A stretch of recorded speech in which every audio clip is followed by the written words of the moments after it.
Okay, folks, welcome to another edition of the Weather and the Media Show. This is your host, Jim Williams. I thought this would be an appropriate song, the Chicago Bulls theme song, as Chicago is going to get hammered tonight, going in tomorrow.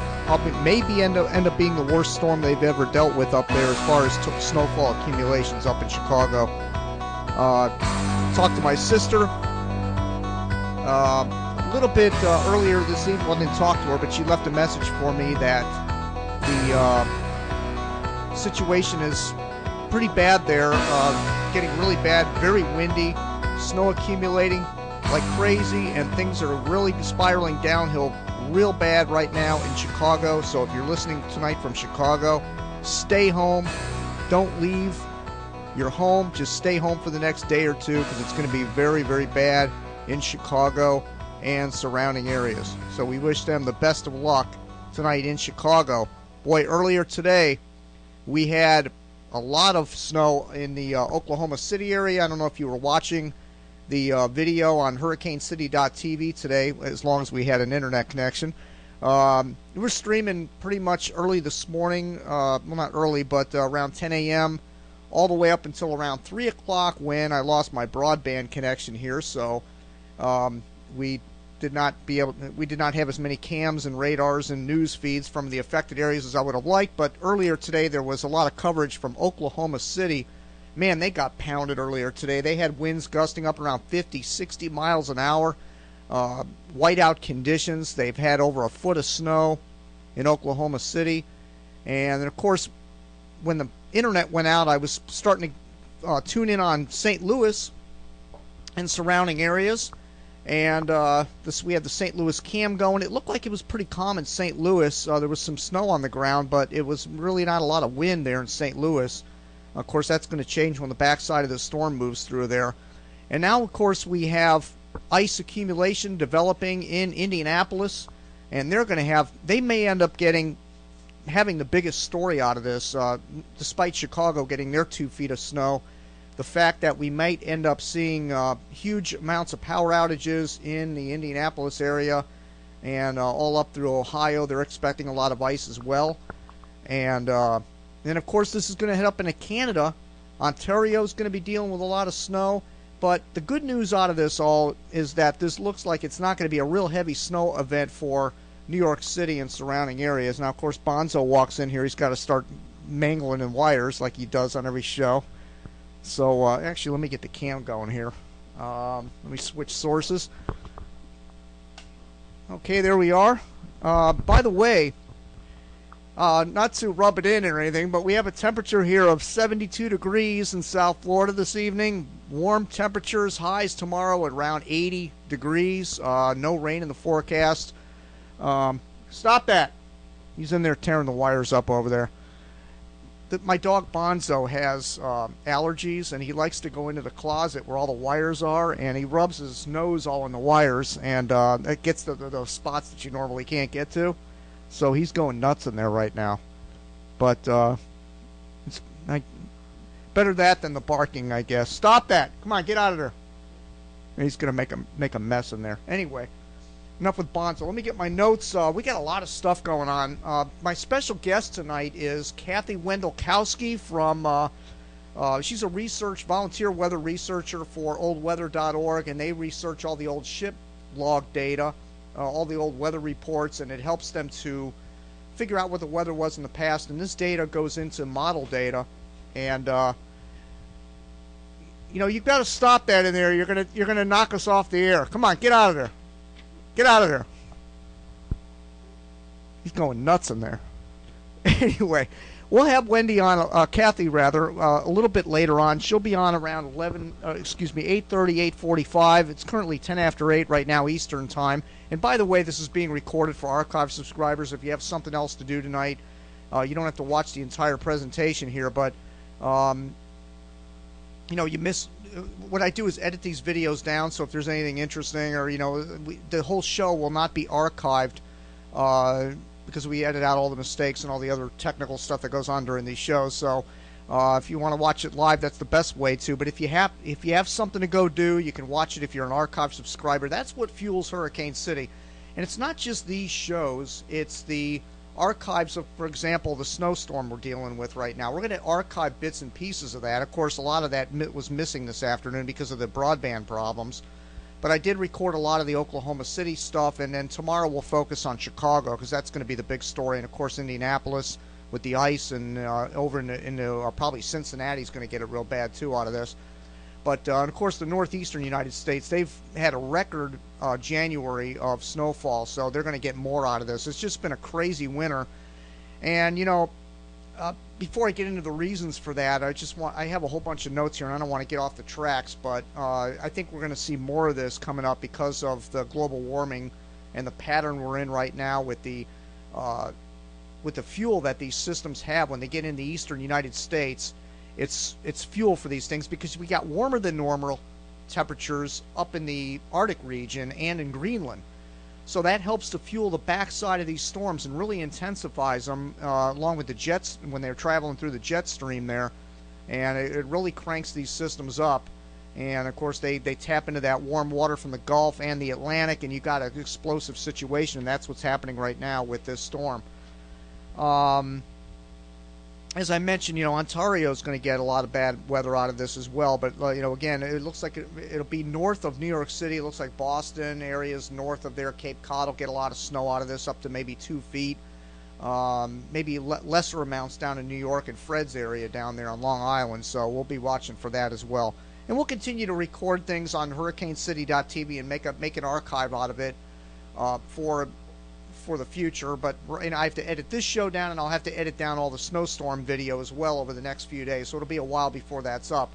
But you know, the archive subscriptions, there's been some cancellations, there's been some new people that have signed on, but you know, we don't do shows every week or every month here. We only do a show quarterly, which is the Weather and the Media show here. We cover snowstorms, tornado touchdowns, of course hurricanes. That's the big thing at Hurricane City, is keeping track of all the landfalling hurricanes, doing the hurricane warning show, and then editing that down for our archive subscribers, and that's what fuels the site. And then, of course, you have you know, these Weather and the Media shows. Once every 3 months we do one of these shows, and it's February 1st, and then we do one in May, and then we do one in the middle of hurricane season in August, and then we do one in November. So there's 4 or 5 of those shows, and then we have the hurricane season kickoff show and the end of season broadcast. So all in all, you're guaranteed at least, at minimum, maybe a half a dozen shows to watch every year that are edited down and, you know, to where they're watchable.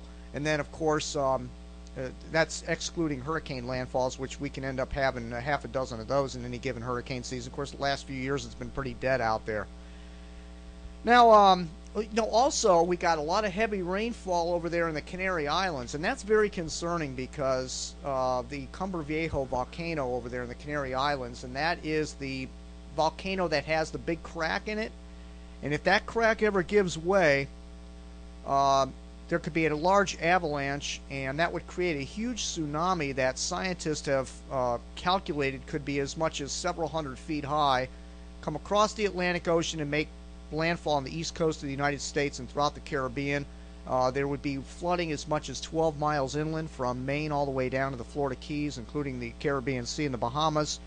So it would be probably the biggest story in our lifetimes if that ever happened. And what causes that crack in that mountain is the heavy rainfall that accumulates in the mountain itself, and that helps to split the mountain and widen that gap there. So I'm very concerned about what's going on in the Canary Islands, and you should just keep an eye on that situation. I'm not saying that it's imminent that anything's going to happen, but if there's anything there's only 2 things that are going to set that thing up for a landslide, and that's heavy rainfall and or a volcanic eruption.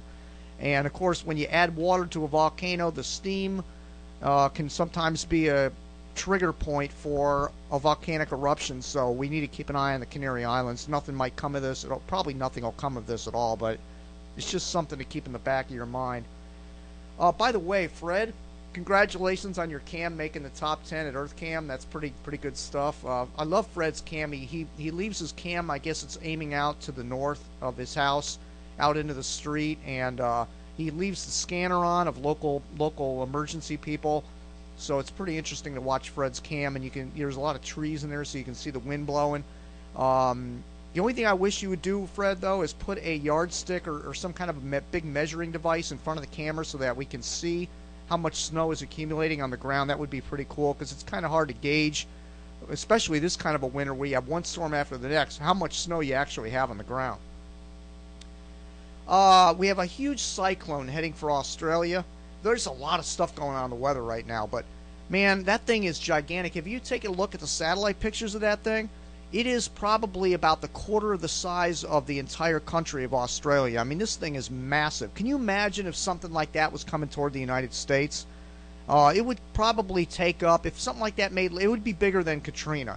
This thing is massive, and the winds are expected to be 150 miles an hour when it makes landfall near Cairns, Australia, which is just north of the areas that have been experiencing very heavy rain and flooding on the eastern side of Australia. And hopefully this thing will come in far enough north they won't get a lot of rain down there. But I think the size of this thing is going to cause rain to fall, and that's going to cause a lot more flooding in that area. But the big thing with this storm is going to be the wind. When you have 150 mile an hour winds heading into a city, it's going to be nothing but devastation.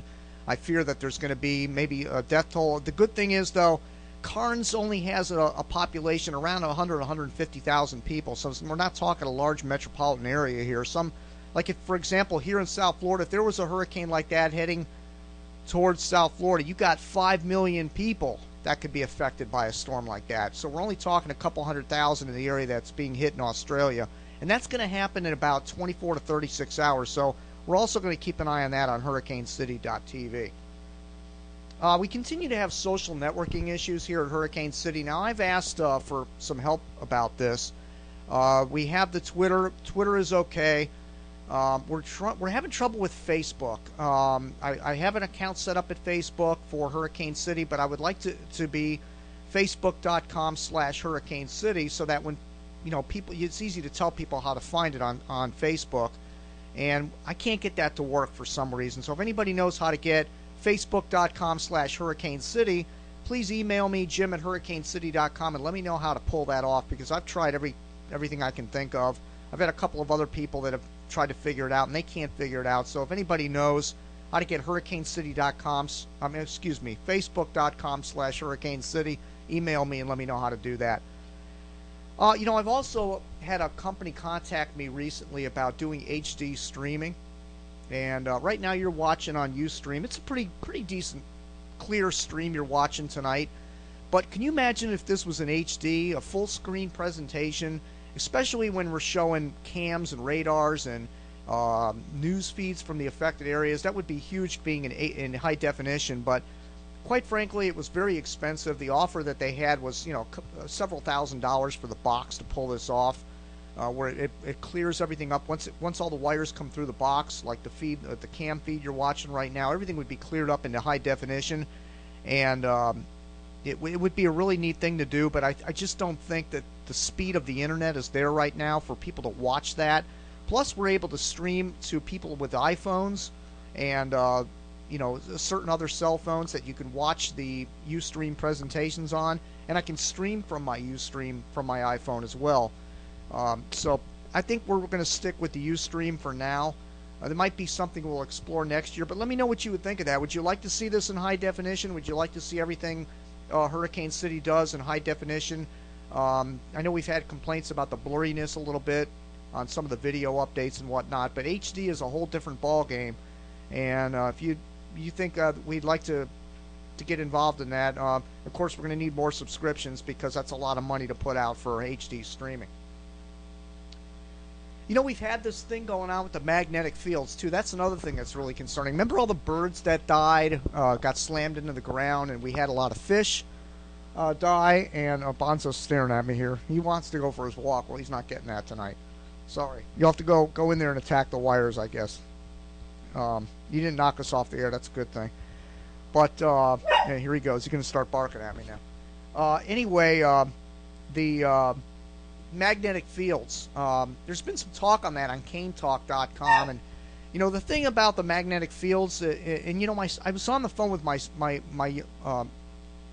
sister that's 2 years older than me. The other sister's in Chicago. She called me earlier and said that the conditions are real bad in Chicago. But the other sister that lives in Ocala taught a class on the magnetic fields and everything, and she's claiming that there's been several flops of the poles already, which I haven't heard of. I thought that was all a hypothesis of what would happen if North Pole became the South Pole, and how would it affect our weather, and what would it do to the globe, and it would be catastrophic. There's some of the stuff I've read on the internet. They're claiming it hasn't happened, and if it did happen, it would have major changes to the way we live our lives and the way weather would react and everything else. But it's interesting, the birds and the fish and everything, they are controlled. They have like built-in GPSs, and they are affected by the magnetic fields. And the North Pole has shifted towards Russia by about 80 miles, and this has been accelerating over the past few years. So maybe something weird is going on, and the animals are being affected by it, and it could maybe have something to do with these severe storms, these snowstorms, these massive storms we're seeing. The jury's still out on this one. It's another thing to pay attention to.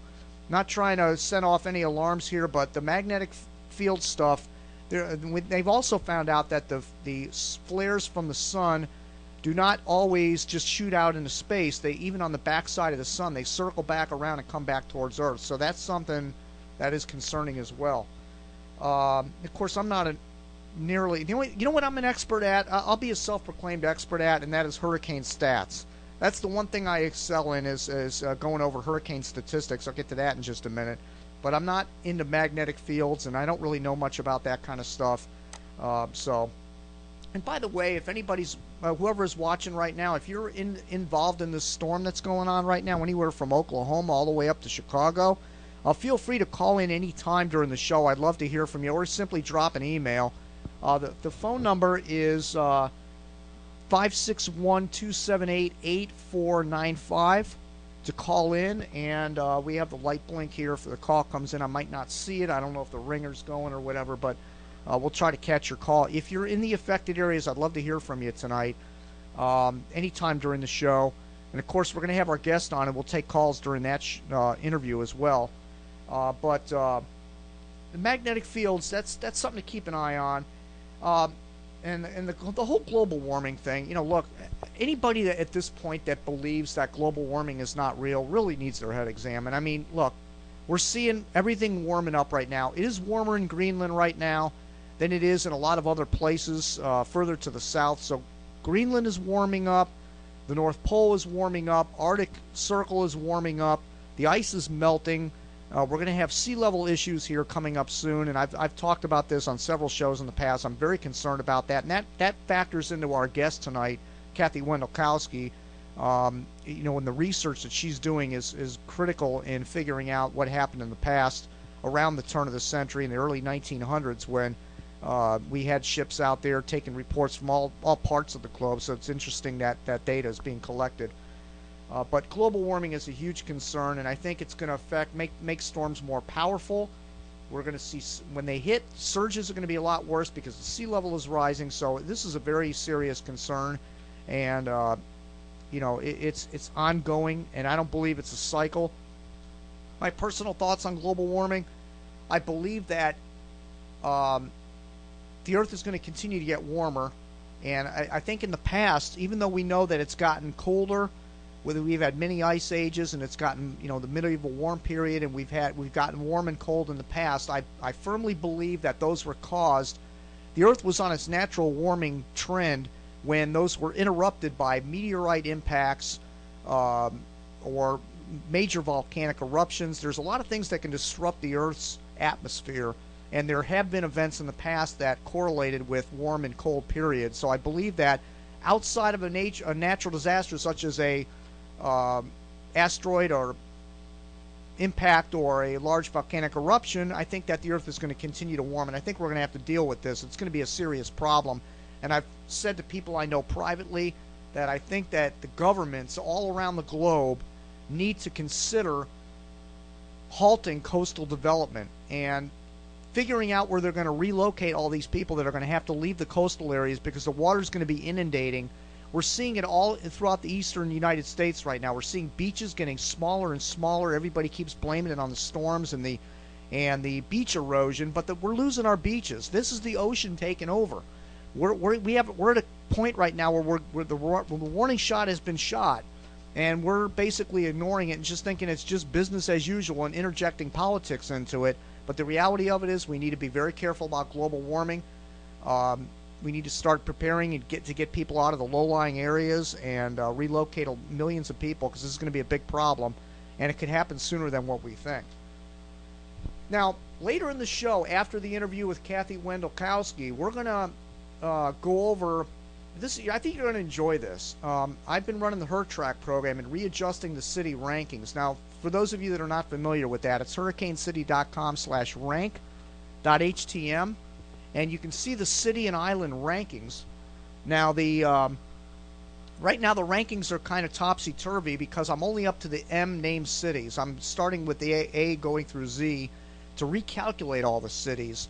Now, the reason I did the calculations in the first place was to figure out what areas are most vulnerable in the Atlantic Basin. Well, it turns out that the Northwest Caribbean, the Western Bahamas, and South Florida are the highest affected areas anywhere in the Atlantic Basin.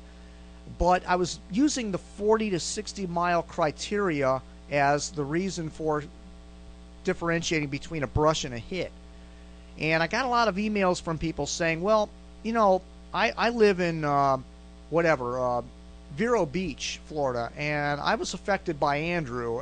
That's a bad example. Andrew was a small hurricane, but there have been other hurricanes in the past that have been large. They've had large wind fields, like the 1928 hurricane was massive.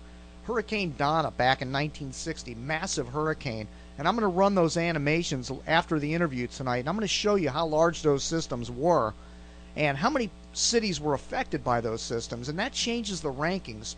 And also, I've decided to include extratropical systems in the North Atlantic, from Virginia Beach all the way up into Maine and the Canadian Maritimes.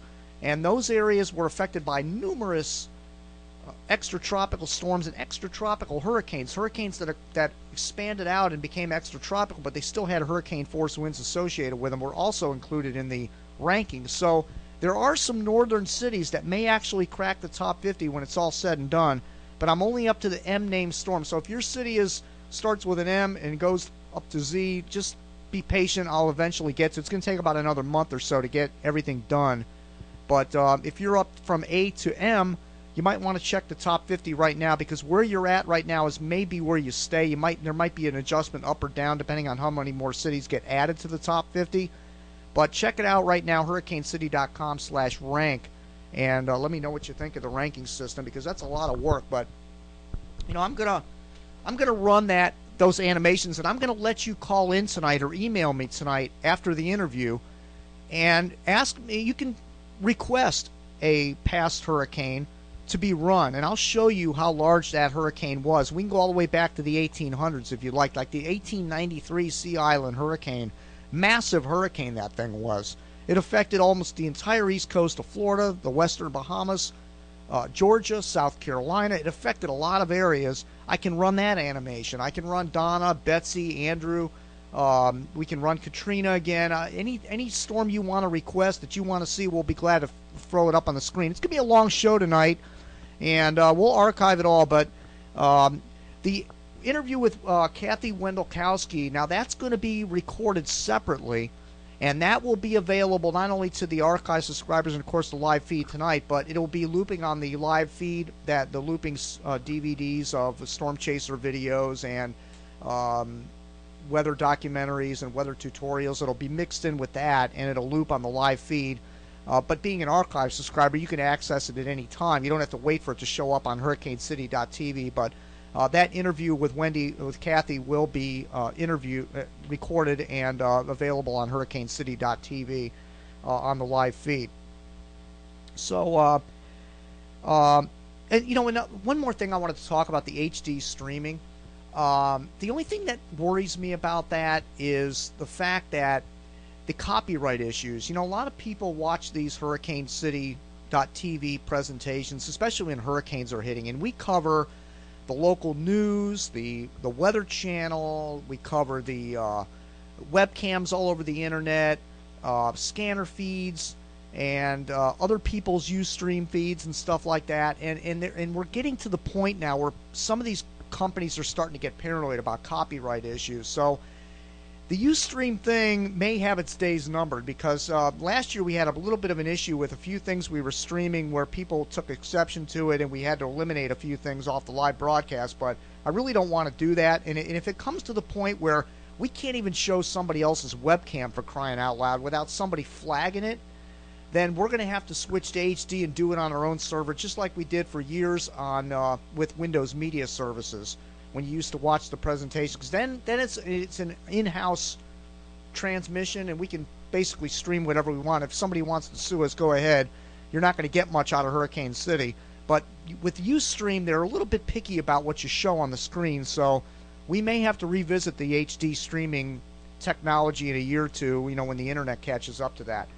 Anyway, it's about 8:30. We're just about to get Kathy Wendolkowski on the phone. She's up in Maryland, I believe, and we're going to ask her about all of the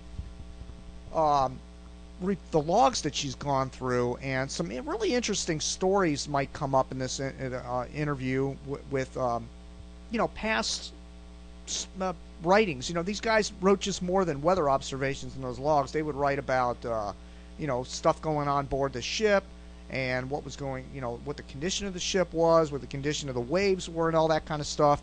And it'll give you a chance to learn about this process, because a lot of you can sign up for this and do your own research and actually contribute to this cause. So I think it's a really good idea, and we're going to learn a little bit about weather research tonight. So I'm going to go ahead and throw on a preview of this website, oldweather.org, while we get Kathy on the phone. And we'll take your phone calls during... actually, let me check my email real quick before we get Kathy on the phone, and make sure that I don't have any emails about volume levels and that sort of stuff. And we will get back to you with you in just a minute.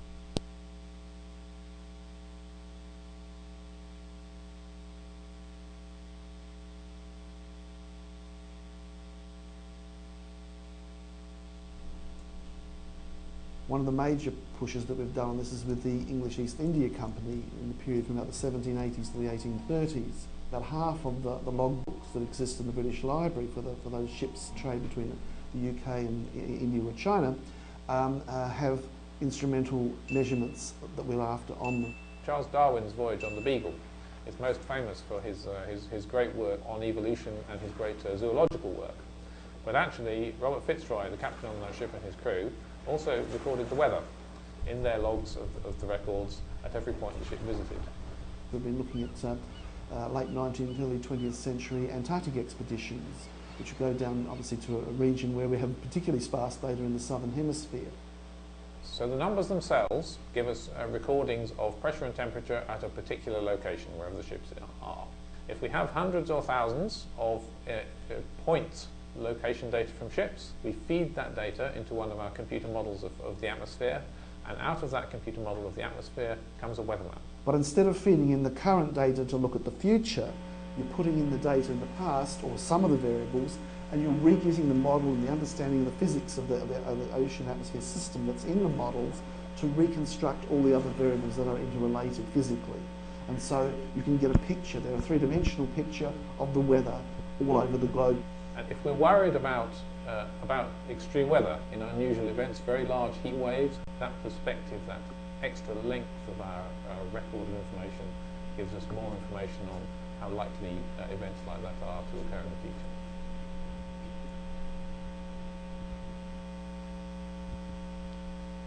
Okay, now we have Kathy Wendolkowski on the phone. Good evening, Kathy. How are you tonight? I'm fine, thank you. And you?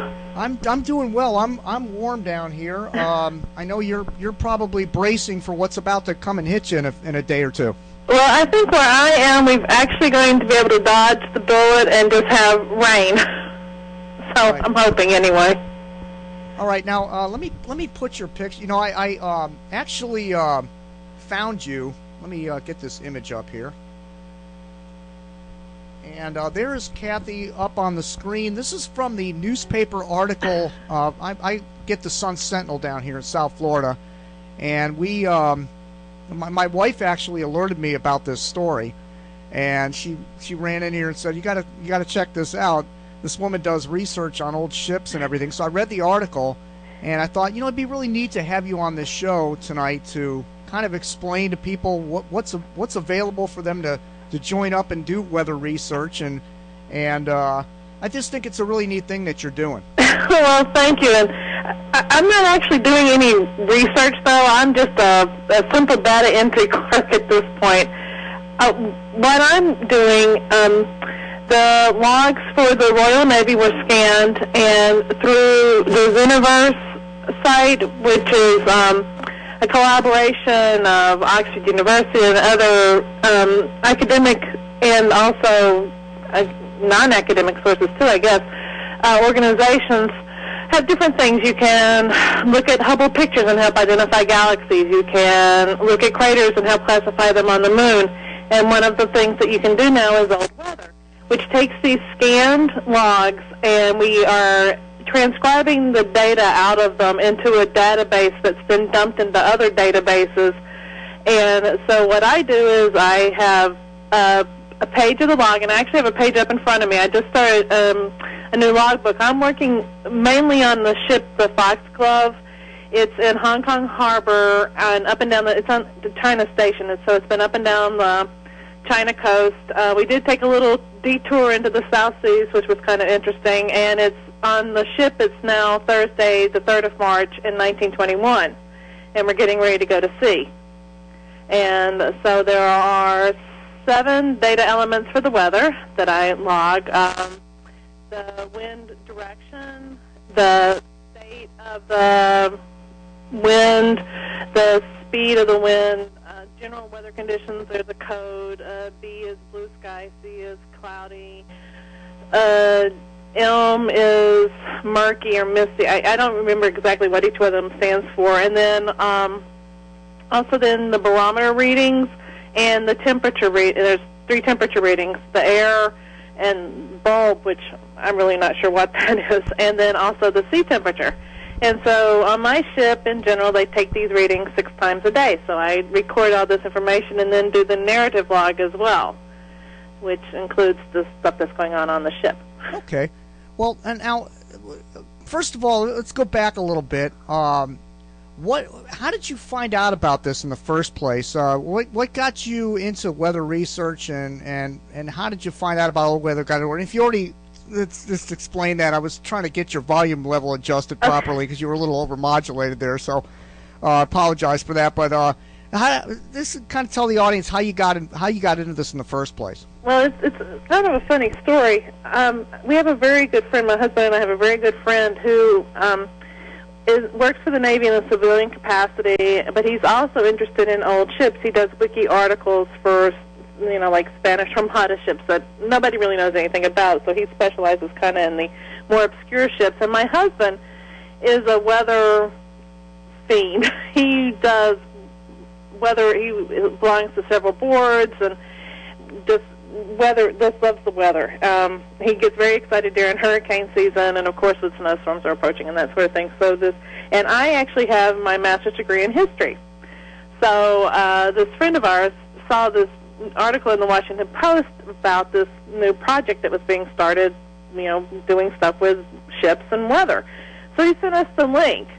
And so I took a look at it and did a page on the Foxglove and just got hooked, because you never know what's going to be on the next page. You never know what's going to happen.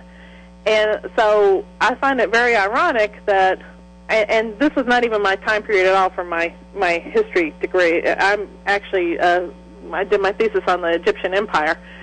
So the weather person and the naval person aren't actually doing it. It's the Egyptian person who's working on this project, which I find very ironic. So that's how I got involved with it. Okay. You come for the weather, and I think it should be the tagline for the site. You come for the weather, you get hooked on the logs. Right. All right. Now, the newspaper article that you were in, how did they approach you, or how did they find you? Well, that came about because we have a forum. There are thousands of people working on this all around the world. It's a crowdsourcing project. So it's there are people in Australia, there's people in England, clearly, there's people in Germany, there's just people all over Poland working on this project. And so we have a forum where we can chat with each other, and also we have different sections, one of which is what does that mean, and you can post pictures of logs. What is that? What did they write here? Because one of the things we're discovering is that the script of the 20s and the teens, which is what these logs are dealing with, it's not at all like how we write today, so it can be very confusing. And so the reporter for The Sun contacted the Oxford people, the old weather people, the science team, I guess, and they contacted the moderators for the weather board, for our forum, and one of the moderators just put out a call for anybody who lives in Maryland. Well, I live in Maryland, so I said, well, I live in Maryland. And I'm like, oh, good. Would you be willing to talk to this reporter about the project? I'm like, well, sure, because I'll talk to anybody about it. That's how I wound up in the paper. Now, have you had any correspondence with this guy called Philip Brohan? Well, yes, actually. After you contacted me about doing the interview, I'm like, oh, no, I don't really know anything about the weather part of it. So I contacted him and asked him some questions about it. So I have some information on what's happening with the data itself from him. Oh, very good, because I haven't talked to him on the phone or anything. I emailed him, and I didn't get any kind of a response, so I figured, well, I guess he just doesn't want to talk about it or something, so I'm glad you have that information. Oh, yeah, no, I don't think we're his only project.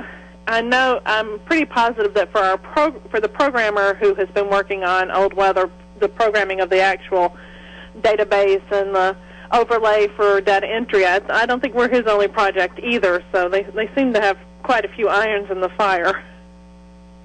Okay, now, Kathy, I put up a picture of the HMS Foxglove. That's the ship you're currently working on. Right, that's my ship. Now, how long have you been at it working on that one ship, or on the project as a whole, and how much of your time does it take to do this? Well, I have been working on it for 4 months. We call it coming aboard. I came aboard in October. I usually work on it maybe an hour or two a day at lunch. Sometimes I don't even work on it on a single day. I have recorded 1,600 weather observations over the course of 293 pages of log. But there are some people who have done, well, I don't know, 50,000 log pages over I don't know how many weather observations over I don't know how many pages of log. So I don't put in the time that a lot of people do. Well, not a lot, but what several people put in. There are some people who have just really done a lot of observations. Excuse me. There's all kinds of ships that people do data on. Like the next picture I have up here is a battleship. They have destroyers, battleships, all kinds of. Were you able to pick that ship out on your own, or was that? Yes. How did you come about that particular ship? Well, I picked the Foxglove when I said, well, if I'm going to spend some time on this, I want to work on something that's kind of obscure. I like the Lost Little Sheep, and at the time I signed on, the Foxglove had maybe 15 people working on it, and very little of it had actually been done. A lot of people, the draw for a lot of people, of course, is going to be the ships that actually fought in World War I. And while the Foxglove was in World War I, the logs that have been scanned for it do not cover that period. So naturally, a lot of people are drawn to the battles, and so they have a lot of people working on them. So I was able to pick the Foxglove because, and I like the name too, because it's part of the Flower class of ships. The British had all these different, and they still do, but they had all these different classes, and there was an insect class, which were, I think, primarily gunboats, and then there's the Flower class, which are sloops. And so that's why I picked the Foxglove, is because it was just, it seemed to need attention. Yeah, and so it was a and it's a minesweeper, correct? Yes. So that's a ship that's got to travel slow a lot of the time, I would imagine. Yeah. Oh, well, we spent, in the time period, the logs that had been scanned for the Foxglove, the time period that I've been working on is from 1921 through 1923. And we spent a lot of time in Hong Kong Harbor, just scrubbing the decks. We note the weather down, and it's as you might expect. It's warm in the summer, it's cold in the winter, we get some snow. There have been a couple of typhoons where they've recorded monstrous wave heights and stuff like that. And Wow. the flags are up and the flags are down. But mainly we hang out in Hong Kong Harbor just scrubbing the decks and saying hello to the ships that come and go. And it's weird. You find yourself talking about it as if you're actually there on the ship. Yeah. With them. It's a very strange kind of existence, and everybody who's working on it has commented about how they feel like they become a member, like they're there on the ship with them. I could see that. Yeah, so we've toured around, like we went on it in 1923, and I don't know what prompted, because the way this works is originally each log page was looked at by 5 people. That was the quality control. But apparently we are so accurate with our transcriptions, there was so much agreement between the 5 people that they've cut that down to 3 people looking at each page for quality control. So some of the pages I won't see because they were already looked at by the requisite 3 people. And so I don't know why we went on the tour of the South Sea Islands, but we went all around the Philippines and the Carolinas and just all around there.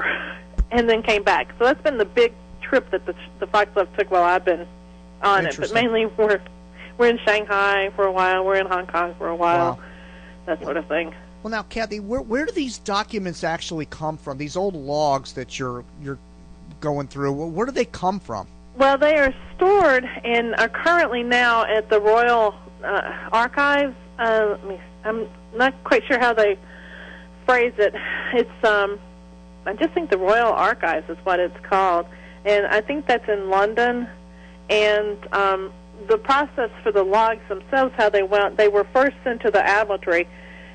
Each ship at the end of a month would they would make a true copy of the log and send that true copy to be stored in case something happened to the ship, which happened to several of them for this time period because of World War I. So that way, only if, say, the ship was sunk on the 15th of the month, you would have the log up through to the end of the month before it was hit.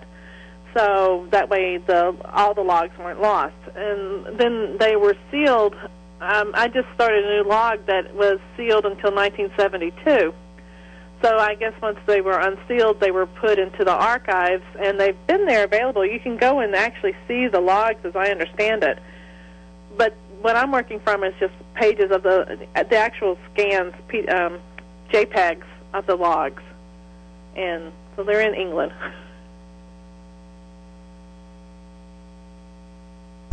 What does the data end up being used for when you turn this in, and the researchers go in there and I guess pull out all the information you put in there? What's the inevitable? Let me rephrase that. What is the end game of this? What do they hope to gather from all this old weather data? Well, hopefully it can be used where they're dumping. I consider them to be data buckets. They're dumping the recorded observations into the International Comprehensive Ocean Atmosphere Data Set, the NOAA, IOCADS. It's run by NOAA. That's also not just old weather, but there's a group doing, East India, I believe they're doing the East India Company logs, and then also Jesuits who recorded a lot of weather information. So all that old information is going into there, and then from there, it's available to everyone, so far as I understand. If you want to design some kind of study of weather, you can use this data, as I understand it. And so it's available to whoever wants to use it to help expand their data set, going back as far back as we have it. If you're doing a model, any kind of computer model, the more data you have for that model, the better you are. And so with this, hopefully that will add the logs that we're currently working on go from 1914 to 1923. You know exactly where these observations were. They're accurate. So if you're trying to do a model to see, or just a model and see what happened, if things gradually warmed up over that period. If things gradually got colder over that period, were there blips or anything like that? Did something funny happen during that period? Then you can model that and use the data for that sort of thing. And I think eventually the goal is to just be able to pull up a year and say, here's what happened in October, here's what happened in November, here, and then 10 years later, here's October and November, and then 20 years later, here's October and November, and see if you can see a pattern of change or if anything has changed. Okay, now you go over a lot of handwritten data from a long ago. What are the most interesting things that you've run across, not just weather-related, but stuff on board the ships? Have there been any notes or things that these guys write in the logs that you found really interesting? Oh, yes. On our South Sea cruise, we took on a live pig, but I don't know what happened to it. I don't know if it was a gift or if they ate it. Some of the battle logs are very interesting, but to me, just typically British. I forget who told me about this, but one of the people who I think was posted on the forum, because we have a section on our forum about interesting log entries. One of the things with the Fox Club is apparently a bunch of the sloops got together in Hong Kong and they had a regatta, and the Fox Club won, so I was very happy about that. And, of course, I posted that page on the forum with a kind of a nanny boo-boo to all the other people who were working on sloops. One of the log entries for a battle that occurred between a German ship and a British ship, it was a 45-minute shelling of each other, and the log read, spilled my tea, bloody shelling. And that was it. So it's that sort of thing that just hooks you. Wait a minute. What did it? Luckily has not happened very often on the. As a matter of fact, we haven't had a single death on the Fox Club that I've been working on. But people post the names of the sailors who died on their cruises and where the longitude and latitude of where they were commended to the sea. That sort of thing just gets, because they become real people now. They're not just, this ship fought at wherever it fought and 15 people were killed in the action. Now they actually have names, and it's that sort of thing that becomes just the most fascinating thing. For some of the ships, you don't know they're boarding and taking prisoners. One ship took 15 female German prisoners. Well, wow. Okay, so then it tells you what they're doing with that. And they would write that in the weather logs? Oh, yes, because it's not just the weather. They observe the weather for the ship, but the logs are also the narrative accounts of what's going on that ship for that one day, and it's 1 page a day. Well, on my ship, it's 1 page a day. Any training classes that are going on, they raise their boats, they lower their boats, they scrape, they paint, they make and mend clothes, they go on leave, they get people from the hospital, they send people to the hospital. It's basically a little gazetteer of what's going on that ship for that day. So that sort of information too.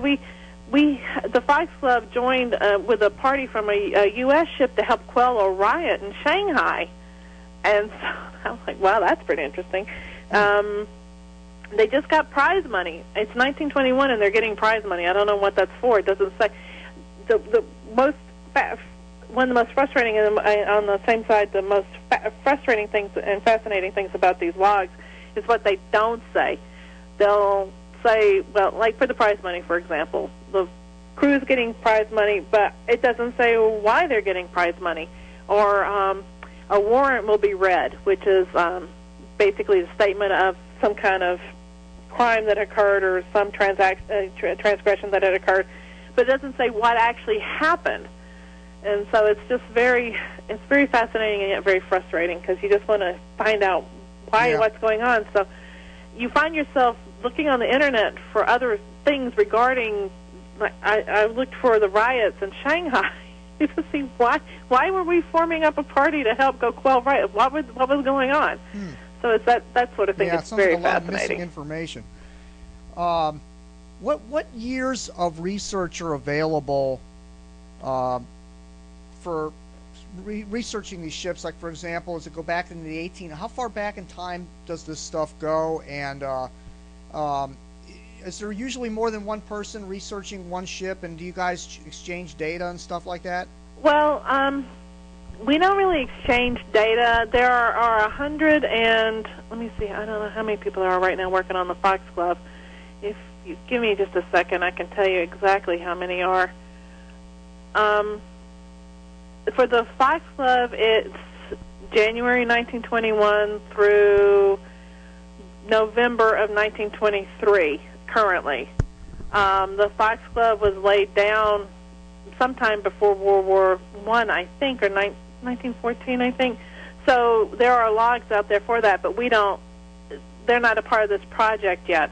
In general, the time frame is 1914 through 1923. Okay. And there are 260 some odd ships.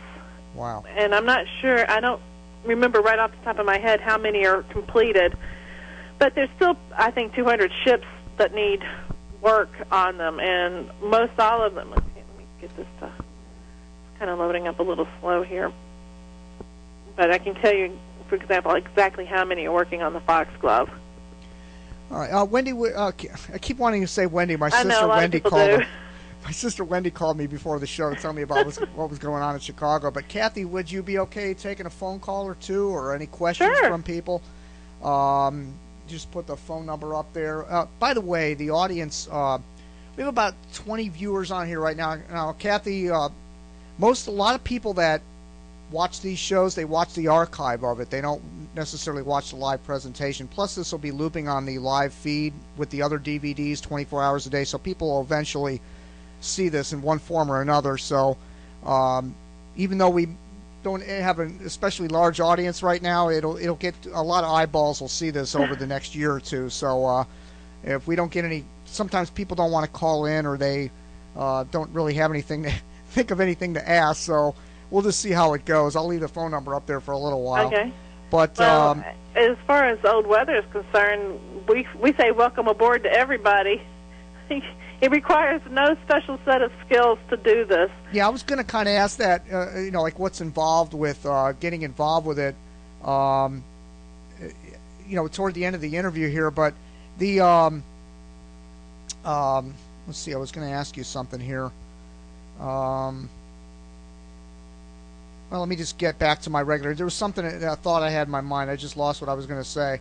How much is the weather changed? Have you noticed a significant change in the weather from back then to today, or what's your opinion on that? Do you think it's changed much? Well, me personally, I think so. Me working on this project, I'm working on a very narrow set of records. I haven't even seen a full year from winter to summer to winter again for any one particular place. So I don't know. To me, it looks fine. Hong Kong, I'm assuming, gets some snow, perhaps, or Shanghai, rather. It's where it was this past winter. Shanghai got a few days of snow. It was cold in the winter and warm. I can see a warming trend as it's moving from February to March. So that, to me, all looks as it should. Personally, I think that, yes, there might be some influence. I think but, once again, I'm working on a very narrow set, and that's one thing to remember about this project is that its intent is not to prove or disprove climate change or any of that sort of thing. Its intent is to just get the data available for research. Right. So there's not anybody that I know of right now, unless they're starting right now, and the project's only been going on since October, I believe. So it's just that sort of analysis just hasn't been done yet, and it's not something that anybody who's doing what I'm doing would actually be working on, because that's just not what we're doing. We're just taking the data and putting it into a usable format. Well, for example, have you run into any kind of weather logs that stated maybe that there was really icy conditions, and then you scratch your head and go, wait a minute, you usually don't have ice in that area or anything like that? No, but according to Philip, one thing they have noticed is that there seems to be something going on from the logs of the ships that are stationed in the North Seas, because there's not any. They've never noted on the pages that I've seen ice in any of the places that I've been. But I think it's because it's too far south. But some of the ships that are further north, like involved in the Russian campaign in 1918, there have been some problems with ice that do seem to be unusual, but it's, once again, that's not anything I know anything about. That's not even anywhere near my area of expertise. Okay, now what about high seas and really bad weather? Have you had any like hurricane type conditions or anything like that? Once again, I'm in the east, and so we have had some typhoons. In general, those ships tend to run away from that sort of thing. Yeah. So they're not going to really have any observations about that. There have been, there was a typhoon in 1920, in the 1923 logs, but they're sketchy about that. It's just, it gives the basic information, the temperatures, and they do though, however, take those readings more frequently during a typhoon. They'll do like the barometer every hour to see what's going on with the storm itself. So that sort of thing I've noticed. There've been, and they also had in that particular log about the typhoon apparently came and then got much better, because every couple of hours they were changing. It would go from a level 7 flag where they were, I guess, notifying other ships or just flying the typhoon warning, to a level 5, and then from a level 5 to a level 4, and then they stopped taking the observations every hour, and it became every couple of hours, and then finally back into its pattern of every watch change. So right. that's only happened once for me. All right. There really hasn't been a whole lot of that. Okay, once again, we're listening to you're listening to Weather in the Media Show. We have Kathy Wendolkowski, a volunteer researcher from OldWeather.org. I think Bill Phillips was going to call in. He helps me with Hurricane City, and he's going to Skype in here in a minute. I think he's got a couple of questions for you. But, Kathy, what type of weather do you personally find the most interesting? Well, I love storms. I grew up in Louisiana, and I love watching storms. I don't necessarily want to be out in them, but I love watching them, especially thunderstorms. That's probably my favorite kind. And I love snowstorms, too, if I'm actually inside with a hot chocolate and a fire.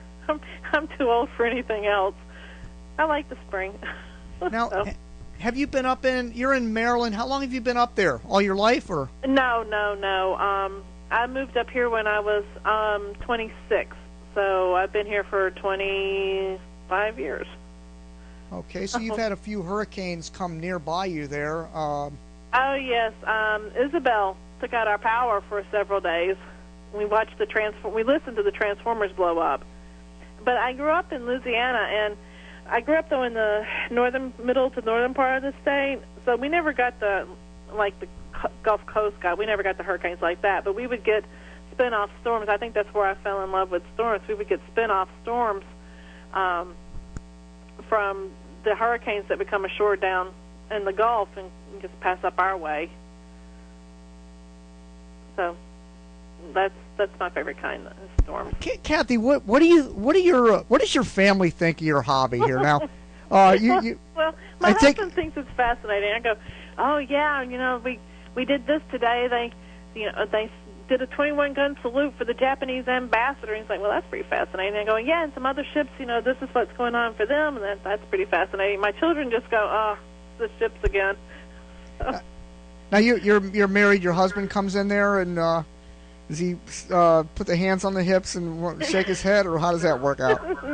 No, he doesn't do that, but he does sometimes go, oh, it's that ship again. And I go, well, yeah, it's kind of interesting. And let me just do another couple of pages and see if I can tell why they're doing what they're doing. And the children just like, she's talking about the ships again. Yeah, I know that feeling about weather. You talk to people about weather, if they're not interested, it's like, oh, here we go again. I know. All right, I think we have Bill on Skype here, so let me put him through, and I think he's got a question for you. Hopefully you'll be able to hear him okay. Okay. Let me get him. There he is. Hey, Bill, thanks for calling in. Here. Kathy, is there one? Maybe you answered this earlier. If not, if you did, I apologize. Is there one single weather event when you were a child or when you were younger that maybe steered you into what you're doing with being a volunteer researcher? Well, no. I mean, I do remember one storm when I was very, very little, watching it with my dad. We would sit on the front porch and watch the storms. But I'm a history person, so that's what hooked me was the narrative logs. Just, well, what are they going to do next? What's going to happen next? You know, who are they going to run into? You know, what are they going to do? So that's what gets me. And also, my husband is a weather person, and so I found it interesting for that. But it's not really weather for me. It's not really weather research at all. I'm just transcribing the numbers that the lieutenant of the day recorded almost 100 years ago. So for me, what's fascinating is the narrative logs. For example, having said that, what do you think is the most and it doesn't necessarily have to be weather related. What is the most fascinating thing you find about what you do? What is it you like? What keeps you coming back and saying, "Oh, I like what I'm doing"? It's not one thing. There's not one thing that does that. It's the whole thing is that these men on these ships come alive for us when you're doing this. A lot of them get mentioned by name. They've done this. One of them got reprimanded because he said something to a lieutenant that he shouldn't have said, and we're like, oh, well, what do you think he said to get the reprimand that's noted in the log? It just brings these ships to life, and for the folks whose ships are sunk in battles, it's difficult for them when they're reaching the point in the logs where they're going, well, they're starting to take on more ammunition, they're starting to take on more coal. I know this means that they're about to leave, and I wish I could go back and tell them, don't leave today. Don't leave port today. Right. Leave tomorrow. And then they won't get sunk, because they know they're going to get sunk. Luckily, I don't have that problem. My ship never got sunk.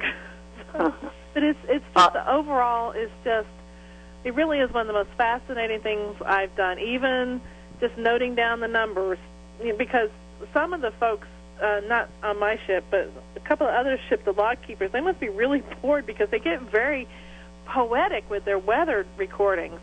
It's the fair winds, and then it's this, and it's the sky is beautiful. They just get very kind of poetic about what they're describing. Mine is the little codes, BC, which means blue sky, and then some clouds.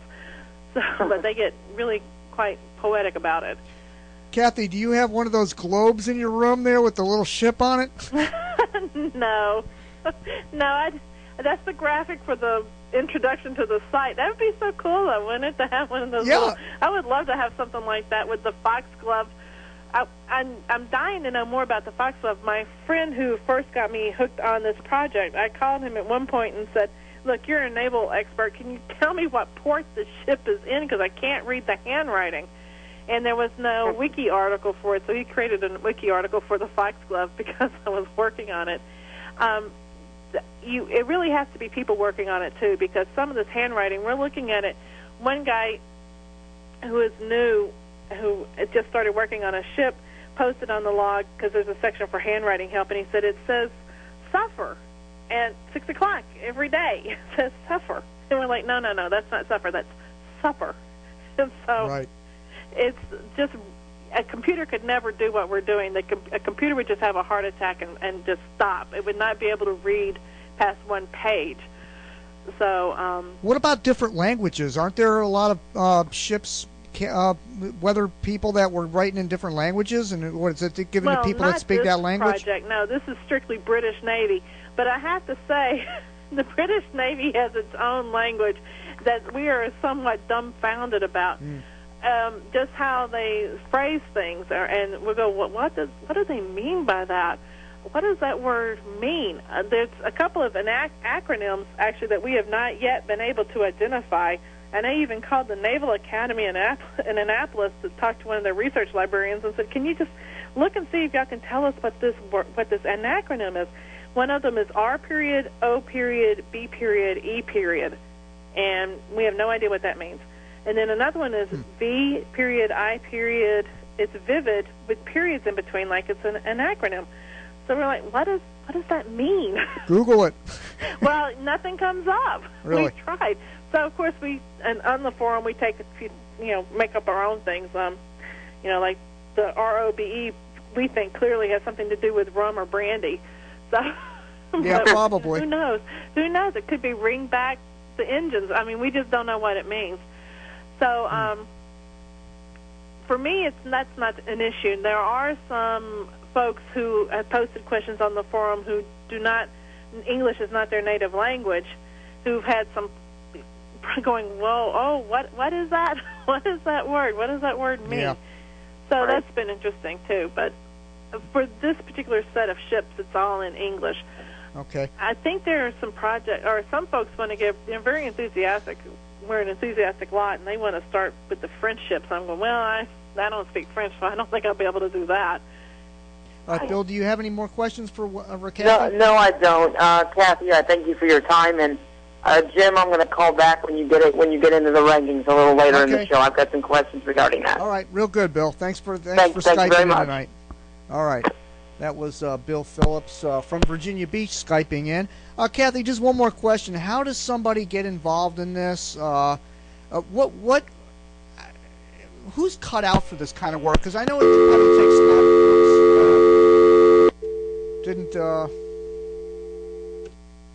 didn't hang him up. There we go. You still with me, Kathy? Yes. Okay. How does a person get involved in this, and who's cut out for it? How much time is involved for an average person if they want to get involved in this?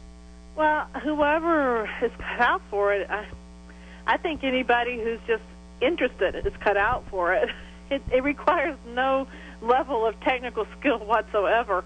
If you go through the tutorial, and it's a very clear tutorial and teaches you what to do, and just look at the forum for helpful hints for beginners and that sort of thing. So the instruction is there on what to do, and then you just start doing it.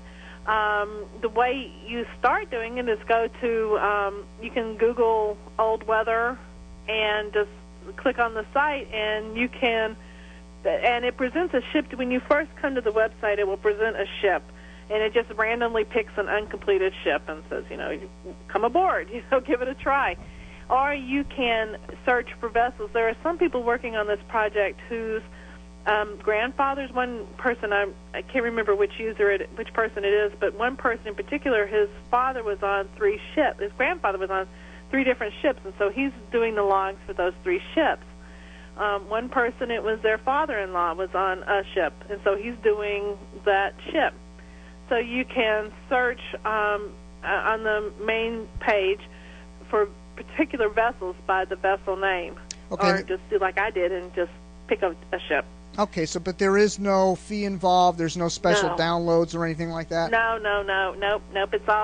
It's all right there, and I think most of us might actually pay them to let us do this. It's the other way around. I mean, there is no fee. You don't have to pay, and nor do you get paid. That's the other side of that. I think I think anybody who just has a curiosity, it really is kind of like a detective story. You just go, what's going to happen next with this ship?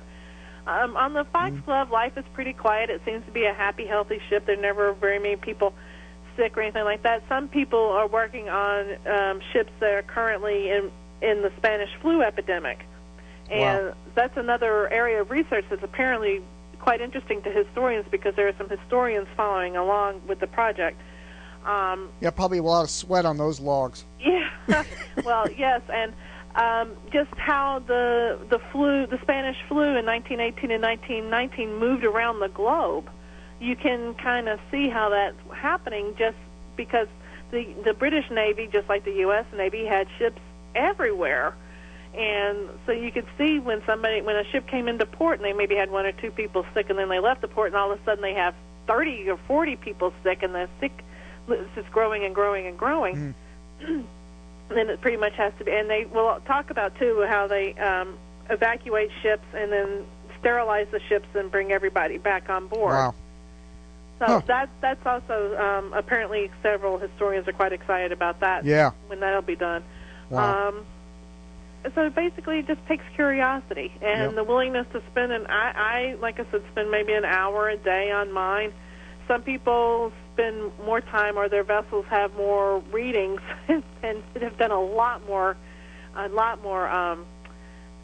weather notations than I've done. Mm-hmm. So that's all it takes, I think. All right. Well, your work is much appreciated. You know, I do research on hurricanes only, the past return rates and historic the amount of times each city and island gets affected by hurricanes. And the only thing I was kind of wishing they would do something like this maybe for the United States region. I guess it's just basically. Do they have anything for the United States, or is it just for the U.S. Navy? Not yet, but I've heard that there's a move to have the U.S. Navy a separate project, maybe, or added to this project. I don't know. It's basically if you can get funding to scan the logs, because there are plenty of volunteers to do the work.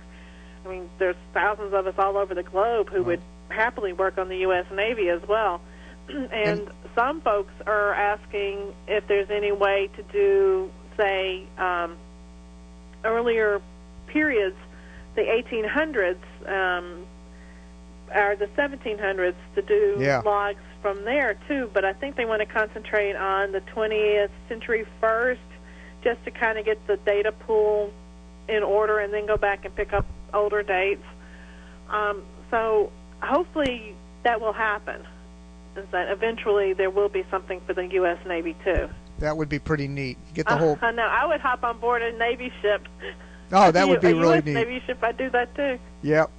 All right. Well, Kathy, thank you very much for your time tonight, and good luck on your continued work on that project, and have a lot of fun with it. And hopefully maybe we'll get a person or two that'll join that listen to this and contribute to the project. Well, we just we'll raise a glass and say welcome aboard, because our time period they're still doing their daily rum rations.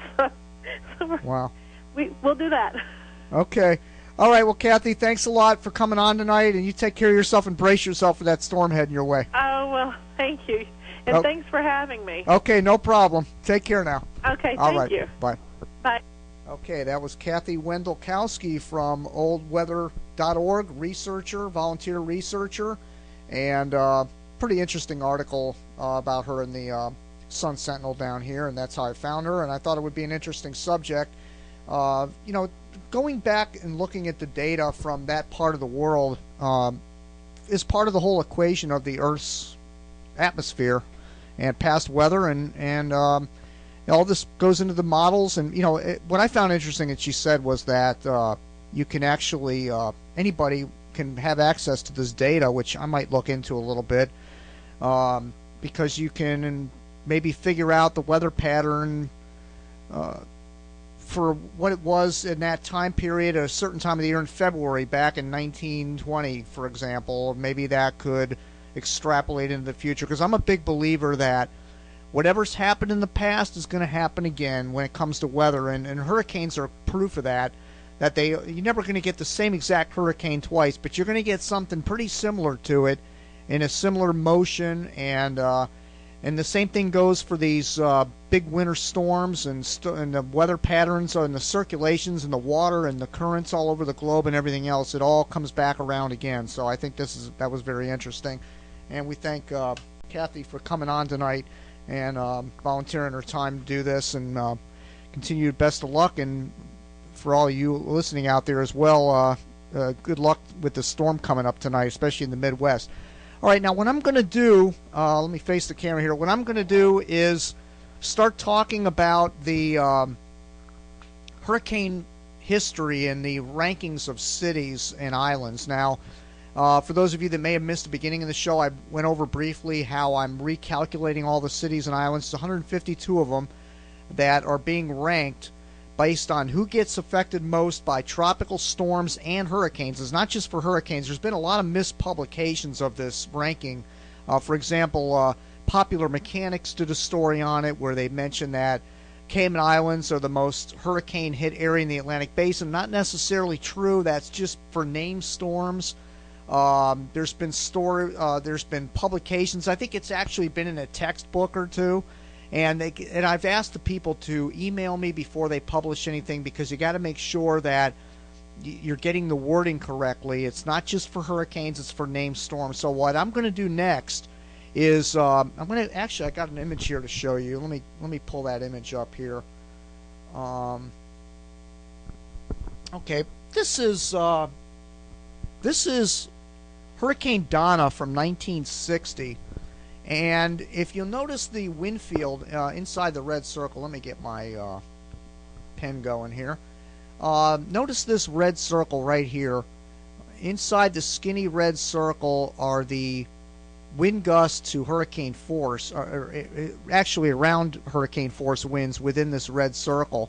So if you were affected within that red circle, then the chances are you had hurricane force winds for at least a few hours. And of course, inside the donut here is the actual core of the hurricane where the highest winds are located.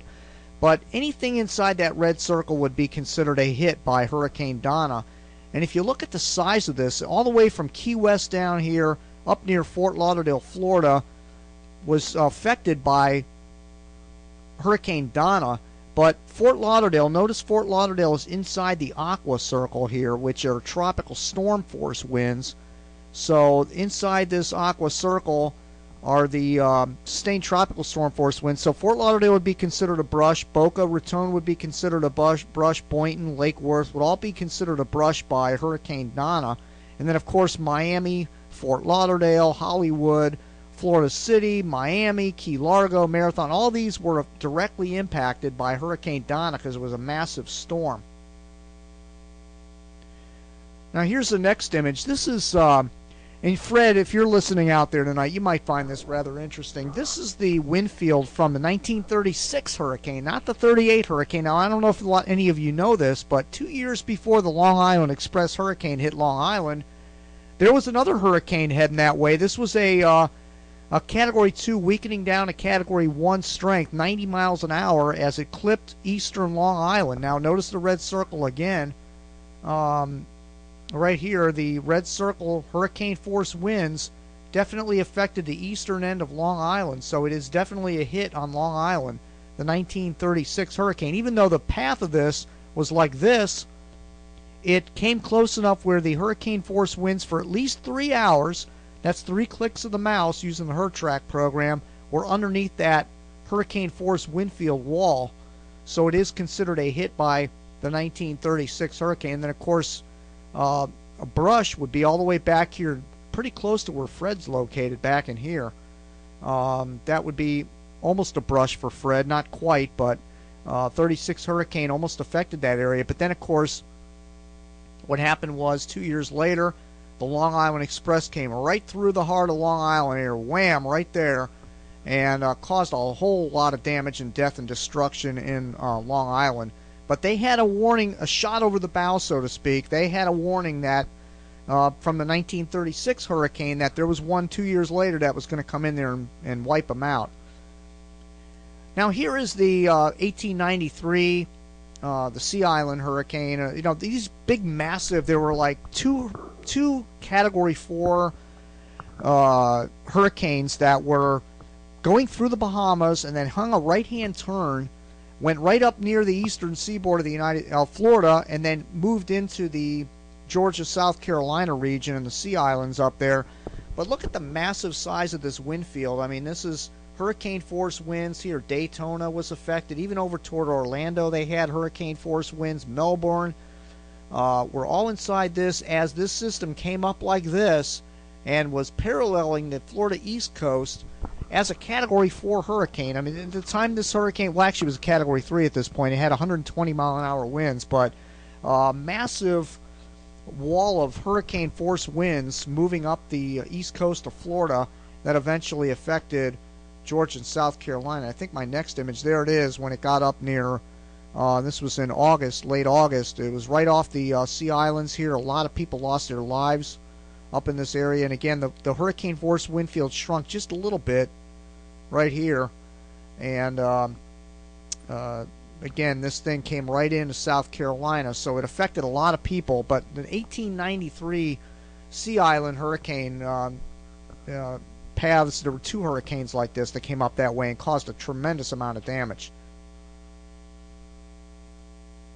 And here, of course, it goes inland into Georgia, South Carolina, and this is as a 105 mile an hour hurricane at that point, moving inland near Beaufort, South Carolina, Hilton Head Island, and Savannah.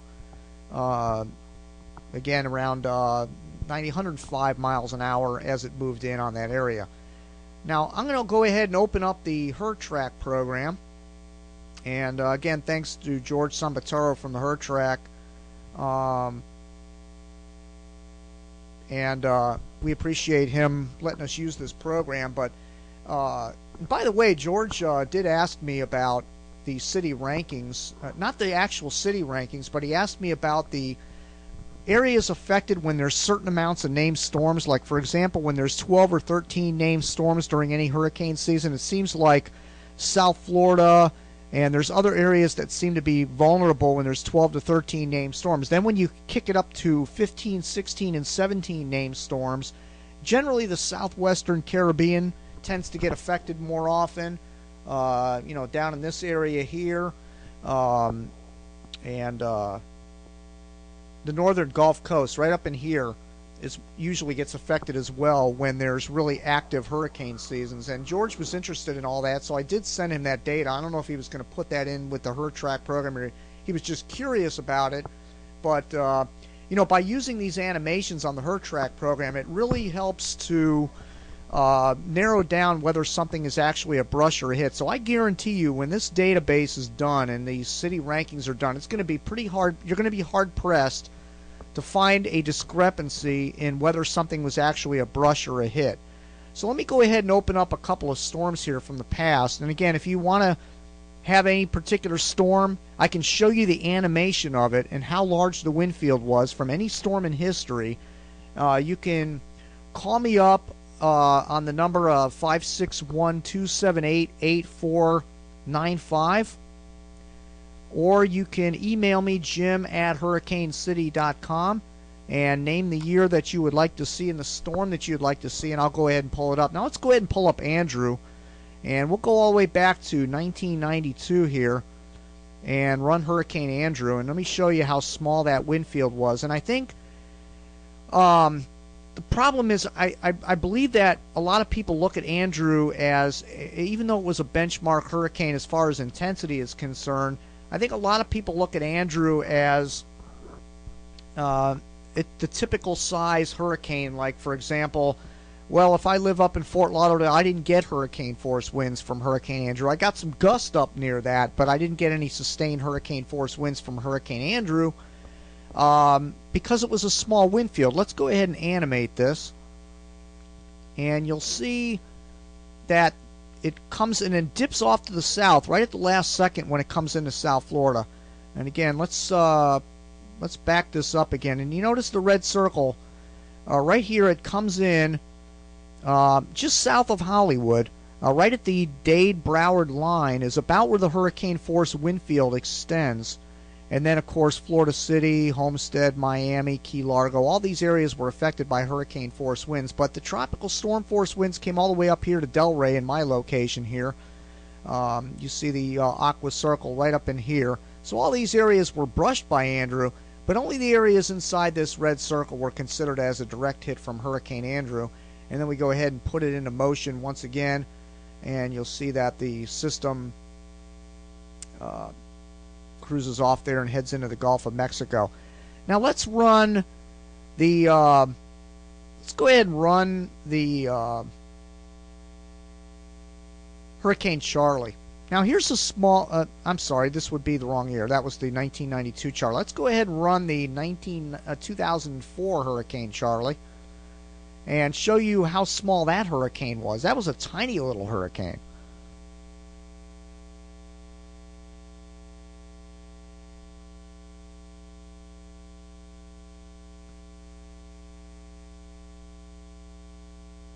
Okay, here is South Florida, and there's the path of Hurricane Charlie. Let's go ahead and animate this. And here it comes right into Fort Myers, just north of Fort Myers. And notice the tiny little hurricane force wind field here. Look at this. Right like that. I mean, barely.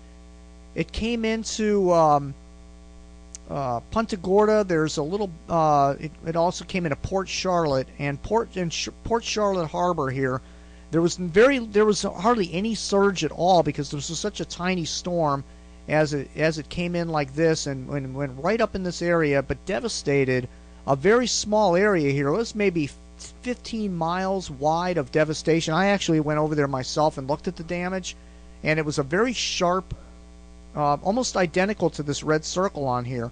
Once you got down into Fort Myers, sporadic damage, busted windows, a few trees down and whatnot.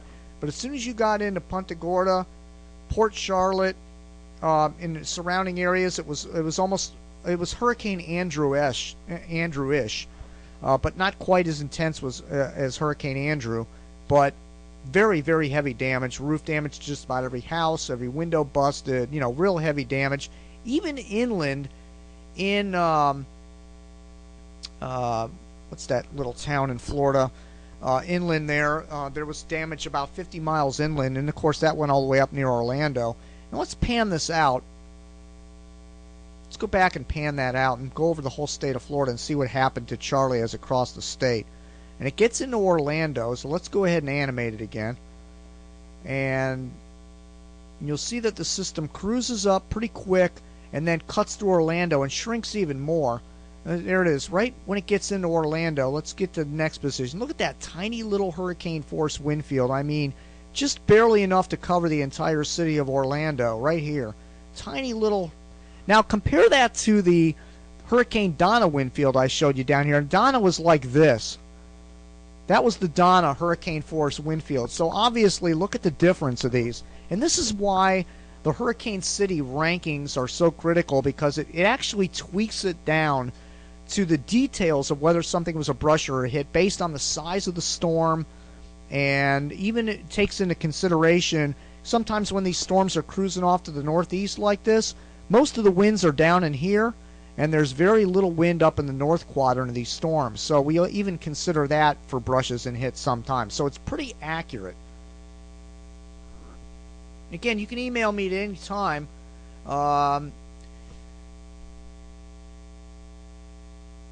Okay, Fred just emailed me here. He'd like to see the 1916 hurricane, July 21st, came close to Long Island. So let's go ahead and run that.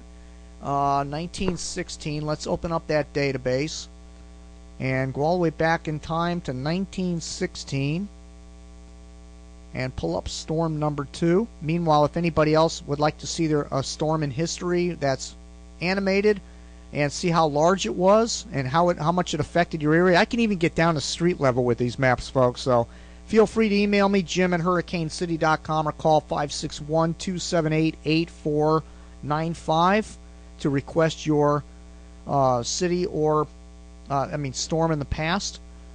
I'm so used to saying cities all the time. Okay, here's the storm Fred's talking about, I believe. I'm pretty sure this is the one he's talking about. And let's go ahead and now it went off to the east here. This is 1916. Let's go ahead and animate this. And here we go. Pretty large storm coming up like this. But notice it shrinks a little bit and just clips the eastern tip of Long Island. Now, as far as the Hurricane City database and whether this is a brush or a hit on Long Island, let's go step by step here. And let's look at this. The red circle is just touching Montauk. Okay, we have 1, 2, 3, 4 hours where it just clips the eastern tip of Long Island. So I do believe that I have that as a hit on Long Island. Let me just double check that, because this is what it's all about, making sure it's accurate. And let's go into the Hurricane City database and pull up Long Island and see if we have 1916 as a brush or a hit.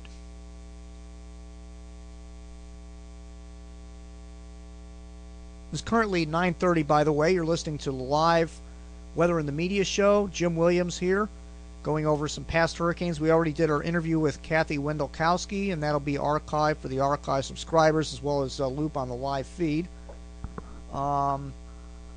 Okay, I believe we have Derek on the line. Are you there, Derek? Hey, Jim. How are you? Good, good. Can you show Hurricane Cleo?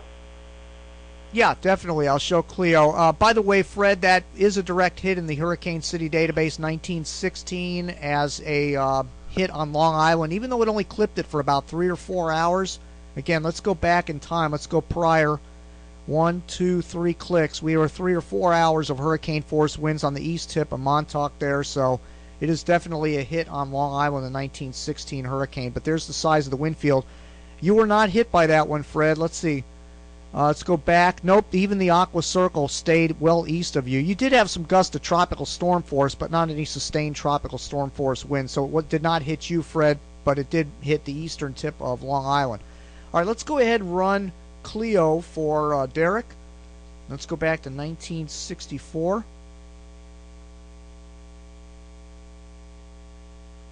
Got to get my animator out of the way here. My pen, my drawing pen. I have to close out of that.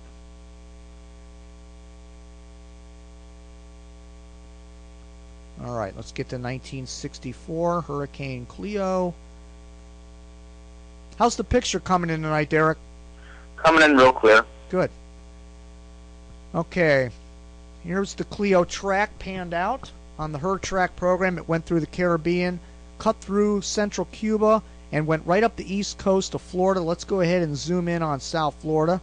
And Derek's in Hollywood, Florida, so it was a direct hit for you. And Wow. Let's go ahead and animate this so we can see the size of the wind field. Here we go. And it moves right through Hollywood. Direct hit with 105 mile per hour winds. And then it heads right up the east coast. Let's stop it right there. That's about the strongest point where it approached Hollywood, Florida from the south-southeast. And pretty nice sized wind field there. Not quite as big as Donna, but pretty big nevertheless. And the point of this track, though, is the fact that it was moving north-northwest means everybody on the southeastern Florida coastline was affected by Hurricane Cleo. What strength did that thing come in again? 105 miles an hour. Wow. And actually it was, let me see. Yeah, it was weaker. It was getting stronger as it approached the Florida coast. It was 100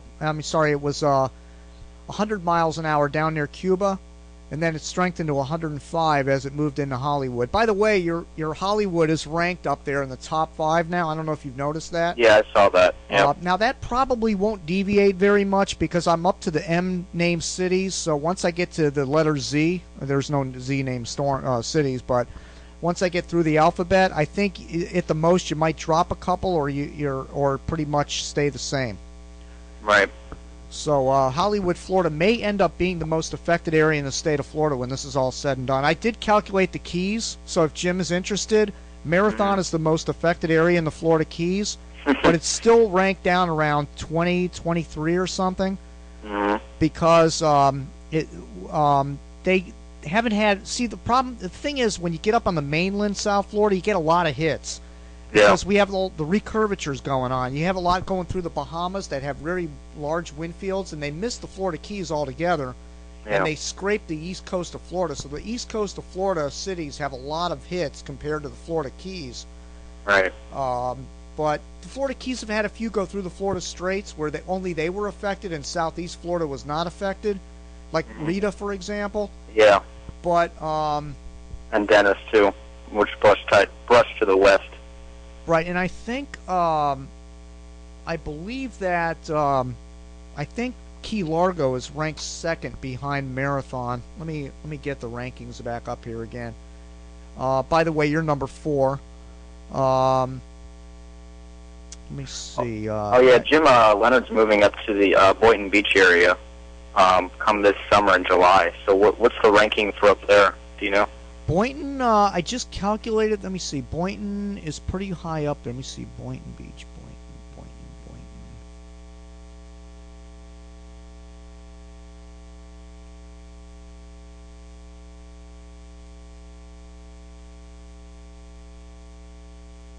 You know, Boynton, where the heck is it?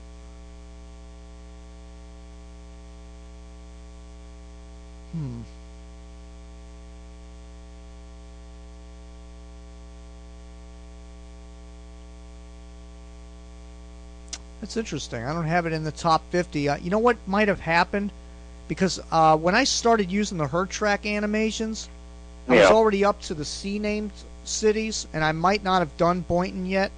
I might have to go back. Let me look at something here, because I thought I had that done. Yeah, Boynton Beach.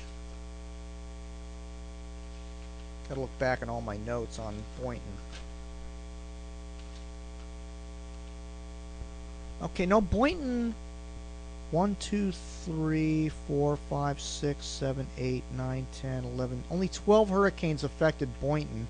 You know what? I got to recalculate that, because that's not right. Average time Boynton gets hit is September 14th. I'm not seeing why. I don't know why it's not in the top 50 here. I thought it was in there.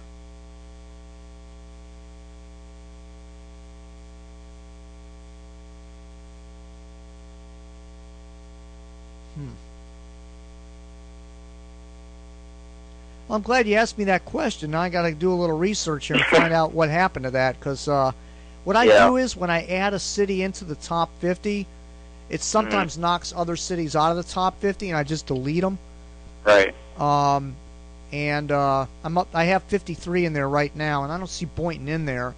Boynton might have originally been low down and got knocked out, and I didn't recalculate it yet, so it's probably not in there yet. Okay. That's probably the explanation. 'Cause I know Boynton will be up pretty high up on the list. Boynton should be somewhere between number 10 and number 20. Right. When it's all said and done, I just have to recalculate it and find out why that. That includes last year's season, right? Because oh yeah, it includes 2000. Bonnie wasn't too much of a big factor anyway for Florida. You know, let me run the Bonnie animation for you, because that's interesting that you mentioned Bonnie. Yeah. It really didn't affect that many areas. Let me get 2010 up here. Bonnie was a small little tropical storm. Yeah. Went through the Bahamas, came up towards South Florida, and let's go ahead and animate that. See that little teeny, I mean, you can barely see it on your screen. It's a little yellow circle. So Fort Lauderdale was in there, Hollywood was in there, Miami, Florida City, Key Largo, but the lower keys were not affected by Bonnie at all. Went right into Florida City, and South Miami is where the point of landfall was. But Boca, let me finish the animation. I didn't animate it enough.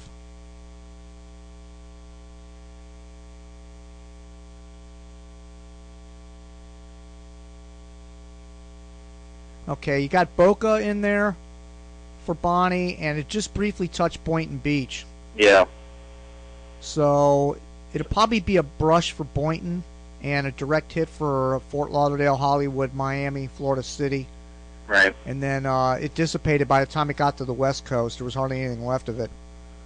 So was that just to the where Bonnie came in? Was that just to the north of where Andrew made landfall, or was that right over where Andrew made landfall? Pretty much where Andrew made landfall. Maybe just a tad south of where. A tad north of. South of where Andrew came in. Completely different trajectory, though. Yeah. Oh yeah. Any other storm you want to hear about? See. What about the 47? I know that was huge. Let's run that real quick. Yeah, and then afterwards, maybe you can run the 1932 hurricane, or forget which one it was. 35, the Cat 35. Yeah. Okay. Let's run the 47. Now, this was a massive hurricane that was heading towards southeast Florida. And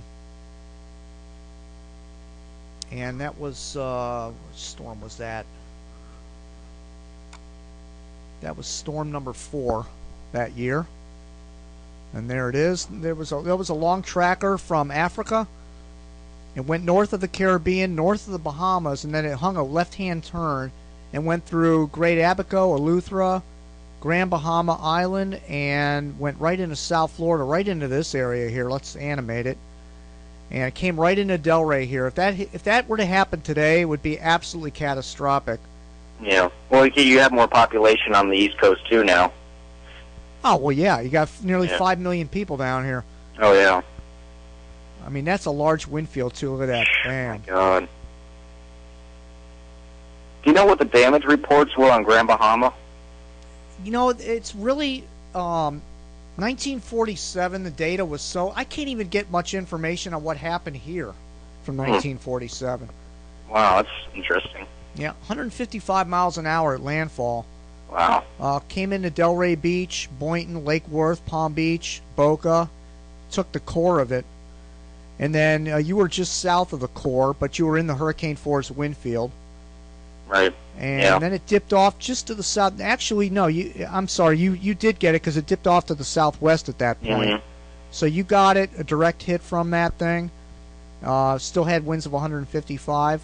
Did it keep moving southwest? Because I was going to say, when Katrina came over here, it dived southwest too, and then into the Gulf. That's right. Yep. Yeah. Took a very similar path to Katrina, although Katrina was further south. Went down to South Miami. But then this one came into Naples and cut into the Gulf. Now, what the other one you wanted to see was 1935. Yeah. Let's go ahead and run that. That was another tiny wind field, although bigger than Charlie. Okay, 1935 was storm number 2.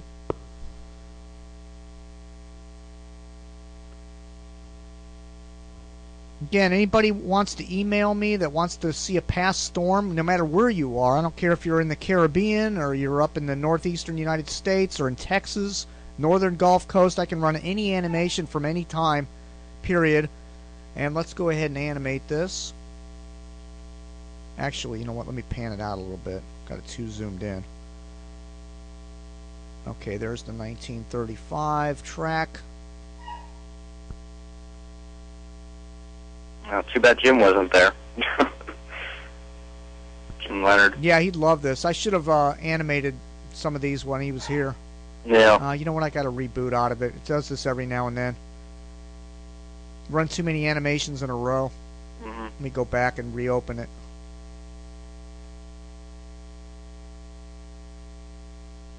Let me check my email, see if anybody else has any requests here. Yep. George and Ivan. Alright, I'll run those next. That's from John in Goshen, Mississippi, a.k.a. Slam Daddy. Alright, let's open it up again, 1935.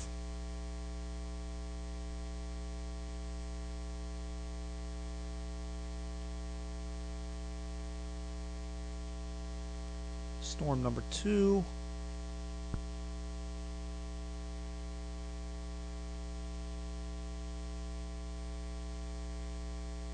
Okay. Okay, here we go.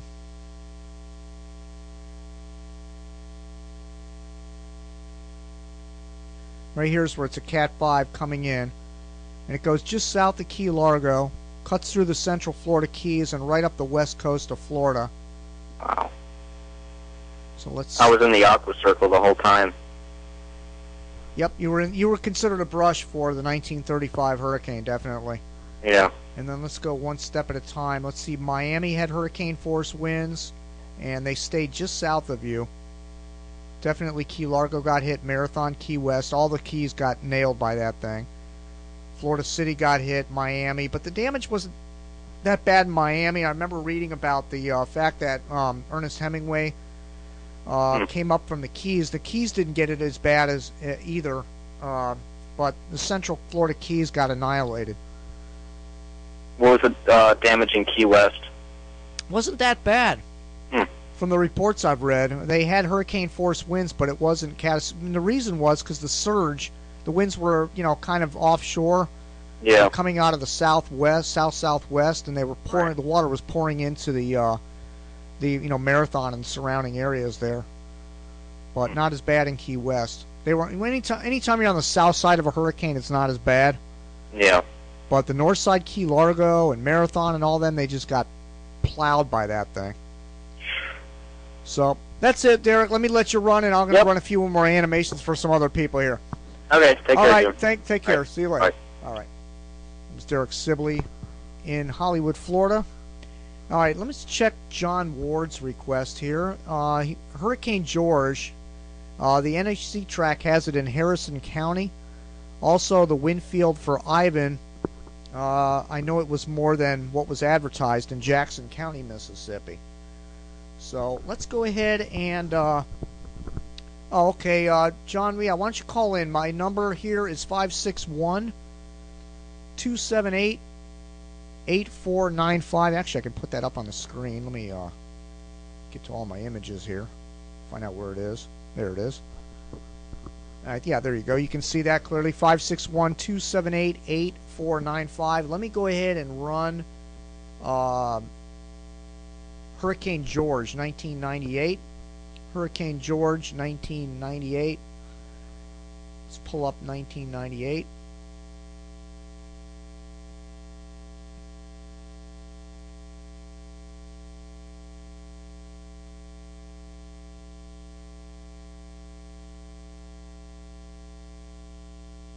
Okay, there's the long tracker George, went through the northern Caribbean Sea, and then cut through the Florida Keys, and then went right up in the northern Gulf Coast. So let's go ahead and zoom in on it, and let's take a look. Okay, there's our call from John. Hey, John, you there? Yeah, Jim, you got me? There we go. All right, I got you good. All right, I'm running Hurricane George right now. And let me go ahead and animate this and show you the wind field as it moved into your area there in Mississippi. Right there. Yeah, it just sat there. It actually did a little loop-de-loop there. I was up there for Hurricane George. I was in Pascagoula, Mississippi for that storm. But look at the tiny wind field on that thing. Right. The center of the track, though, from what the National Hurricane Center has it, the actual center, the actual deadline center has it going in Harrison County. But a lot of statistics have Jackson County as where it made landfall. Huh. Well, let me get out my trusty map here. And well,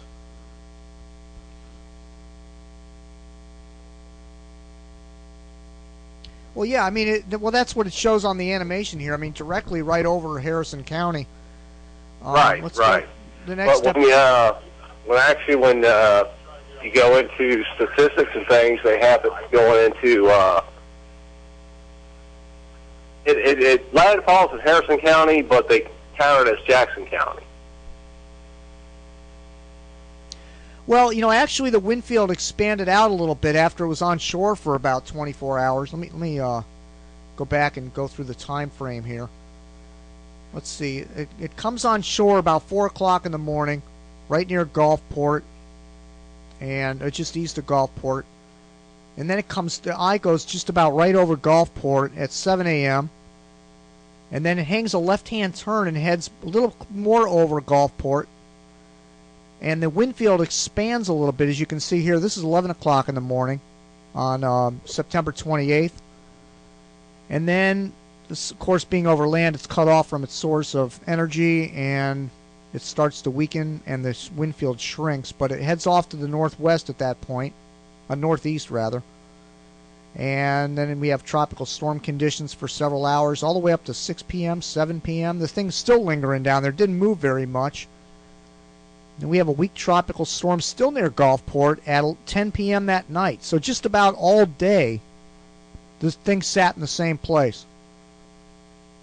And then I wasn't actually here. I was in the Navy at the time. I was on the ship. I had to go out to sea. But I was just wondering, because when I returned back, the actual damage, the way I had some roof damage. A tree fell on the house and things like that. It's just the way the trees fell.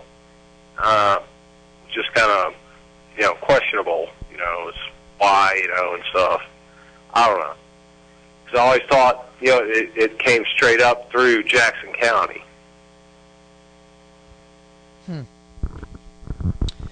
Well, yeah, I mean, I was in Pascagoula, and, we had the strong southerly winds for a long time. And we know that the core was well west of Pascagoula. And, now, Gaucher is halfway between Pascagoula and Biloxi. I guess about Actually, halfway. we're just west of Pascagoula. I'm like right next to Pascagoula. Yeah, that's true. Yeah, you're closer to Pascagoula, definitely. You know, I can zoom this map in. Let me zoom it in really close and run that animation again, and you'll be able to see your city in there.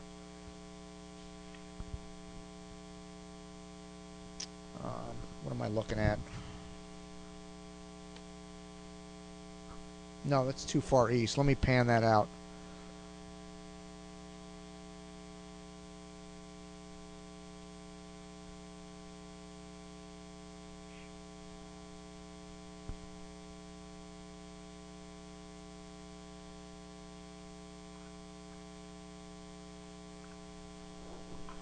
Okay, let me see.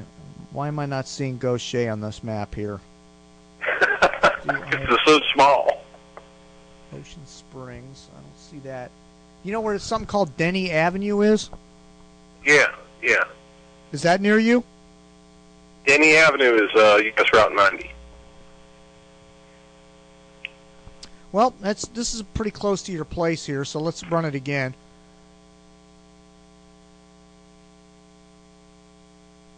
And got to figure I lost my animation tab. Sometimes you lose the animation tab when you zoom in too much. The Pascagoula River, I'm actually on the west side of it. I'm actually about 6-7 miles inland. So just on the north side of I-10, there's a big bend in the Pascagoula River. I'm about a mile west of that big bend.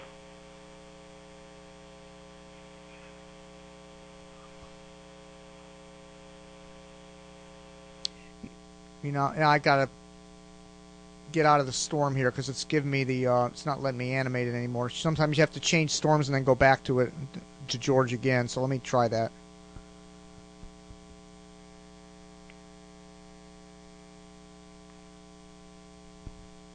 I think zooming in kind of messed it up. Because the actual National Hurricane Center, the actual center, what they plot as the center of the track, it actually falls within Harrison County. Okay, and I know most of it was over in Jackson County, but the actual center, the actual landfall was in Harrison County. But it just seems as though the statistics and all that, all the numbers game, that they counted for a Jackson County landfall. Well, that would make sense because they're on the right quad of the storm, and the worst conditions were over there. So I guess if you drew a line and you had to take the right side of the core of the hurricane, that would be your area. So I would say that with Jackson County would be the correct call. Right, right. But you can see the donut there. That's the core of the hurricane right there, and that's probably right over your area. Oh yeah, yeah, yeah. Even though I wasn't here, I know it was here. So. Yeah. Well, let me run Ivan for you real quick, and see what we have here. Go to 2004.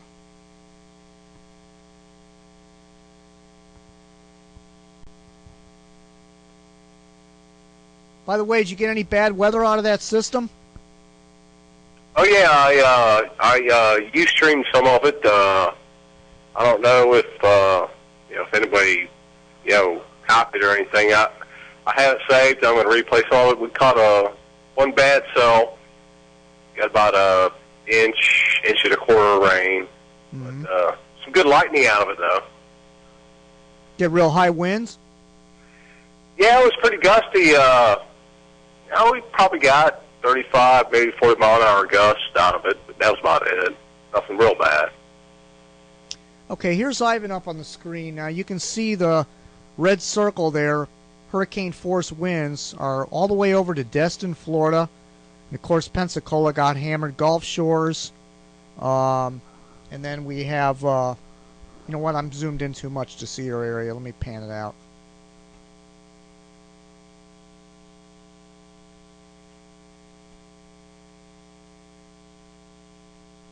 Oh, come on, don't do this to me.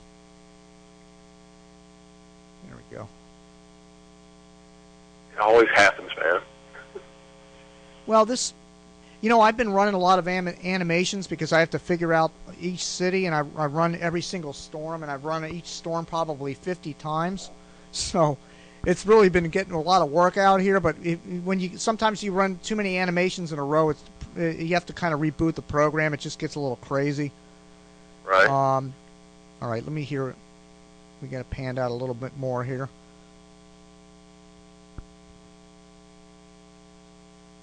And there it comes in.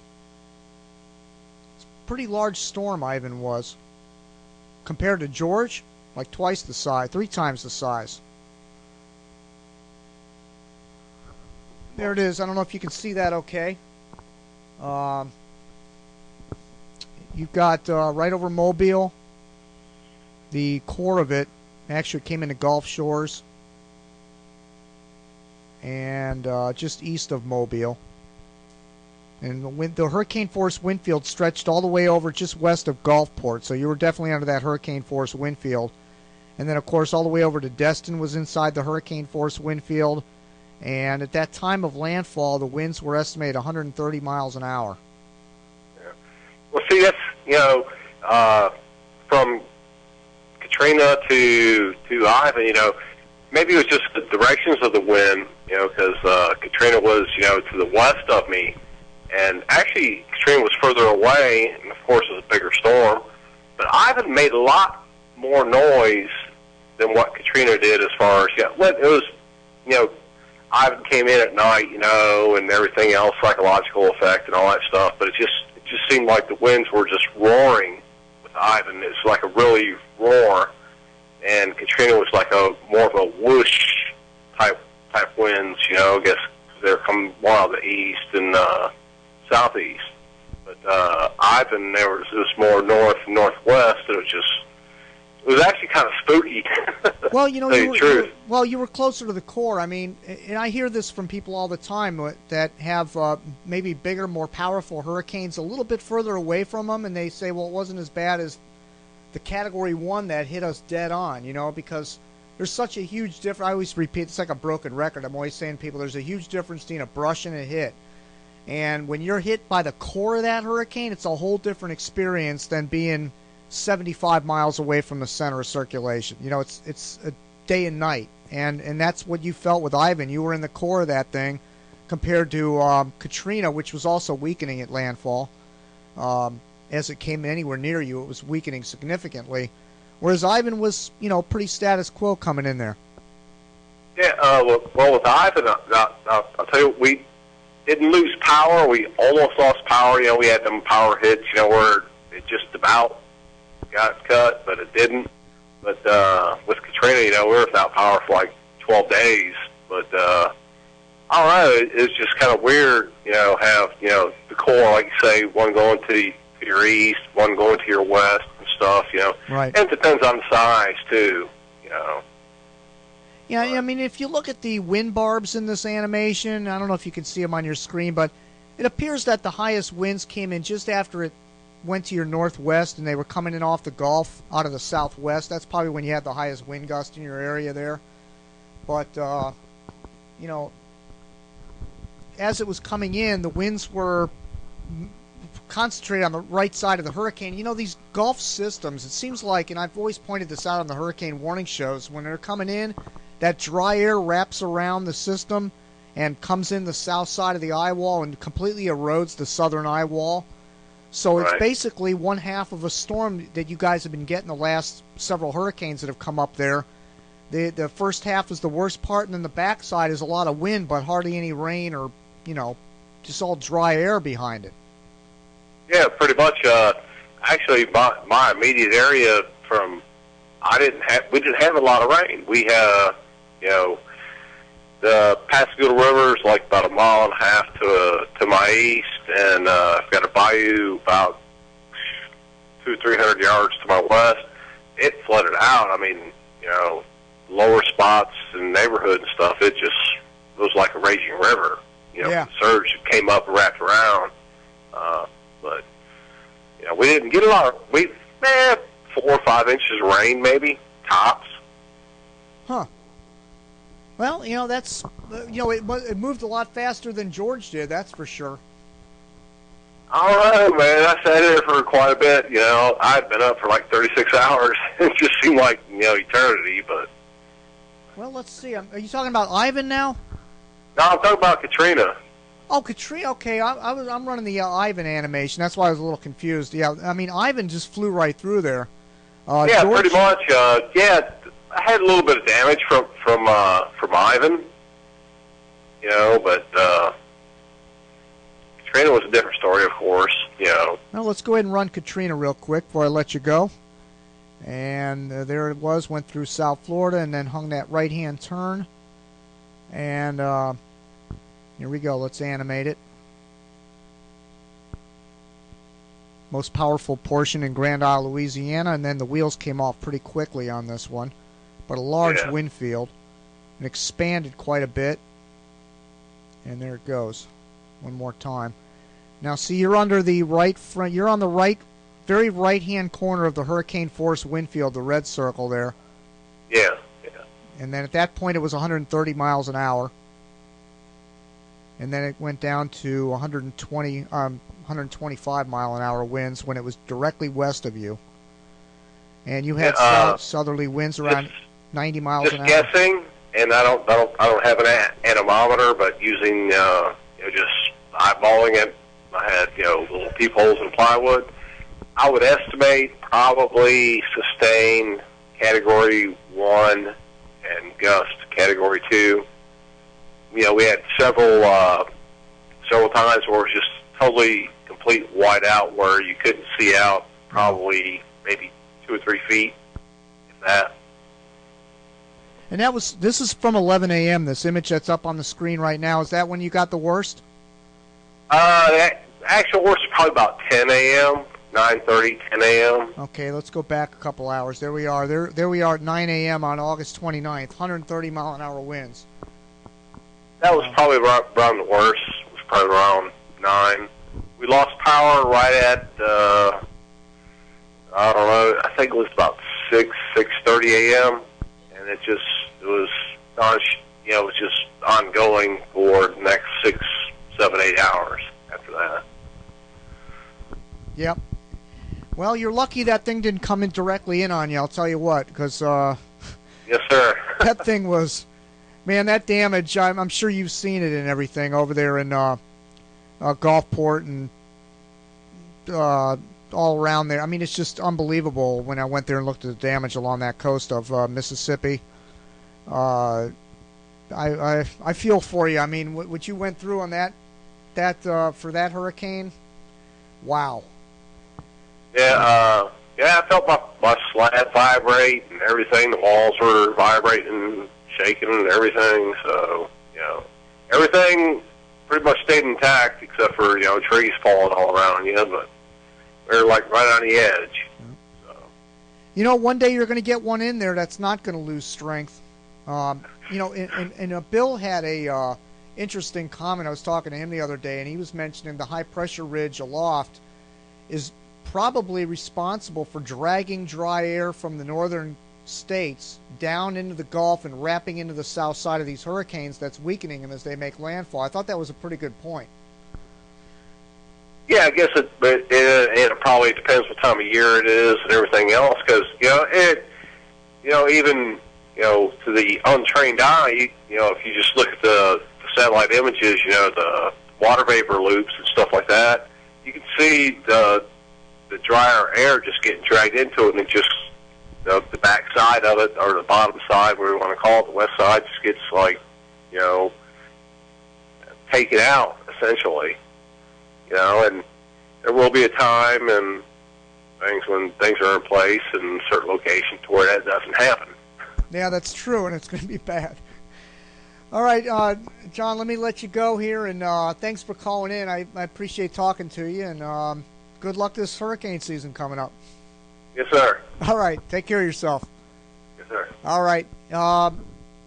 Mark, you go ahead and call in. He's got an update on what's going on in Chicago tonight. I bet they're absolutely getting annihilated. Let me pull up that radar. That winter mosaic here. And there we are. Look at the dark blue bands moving into Chicago right now. Unbelievable. Okay, I believe we should have Mark on the phone. Hey, Jim, it's Bill again. How are you? Oh, hey. Waiting on a call from Mark, so you might want to make it short. I'm sorry. I'll get right off here. Go ahead and take it. All right. What meanwhile, before you go, was there a particular storm or something you wanted to see? I was going to have you. I was going to talk about another aspect of that conversation that you just raised, that you had with me, about showing the 3 storms that have had the most effect on the 3 storms that affected the largest population centers, and those would be Andrew. It was Andrew, 89 Hugo, and I think I threw Bob in there, 91. Yeah, the lack of significant hurricanes really is astounding when you run all these animations from the past. We're long overdue for really major impacts from, Katrina really weakened as it came into the coast. It wasn't like those other storms. And like you just referenced, the conversation that you and I had, think of, and I think the analogy I used is ceramics. Think of the high pressure. You ever rolled a snake coil like a piece of clay? Think of the high pressure as a snake. When the hurricane butts up against that high pressure and the coast, it gets choked off like a python. That dry air is like a piece of the python strangling one side of the hurricane, and it chokes off one side, causing it to weaken. I explained this better with you on the phone the other day. I'm upset. That was very bad.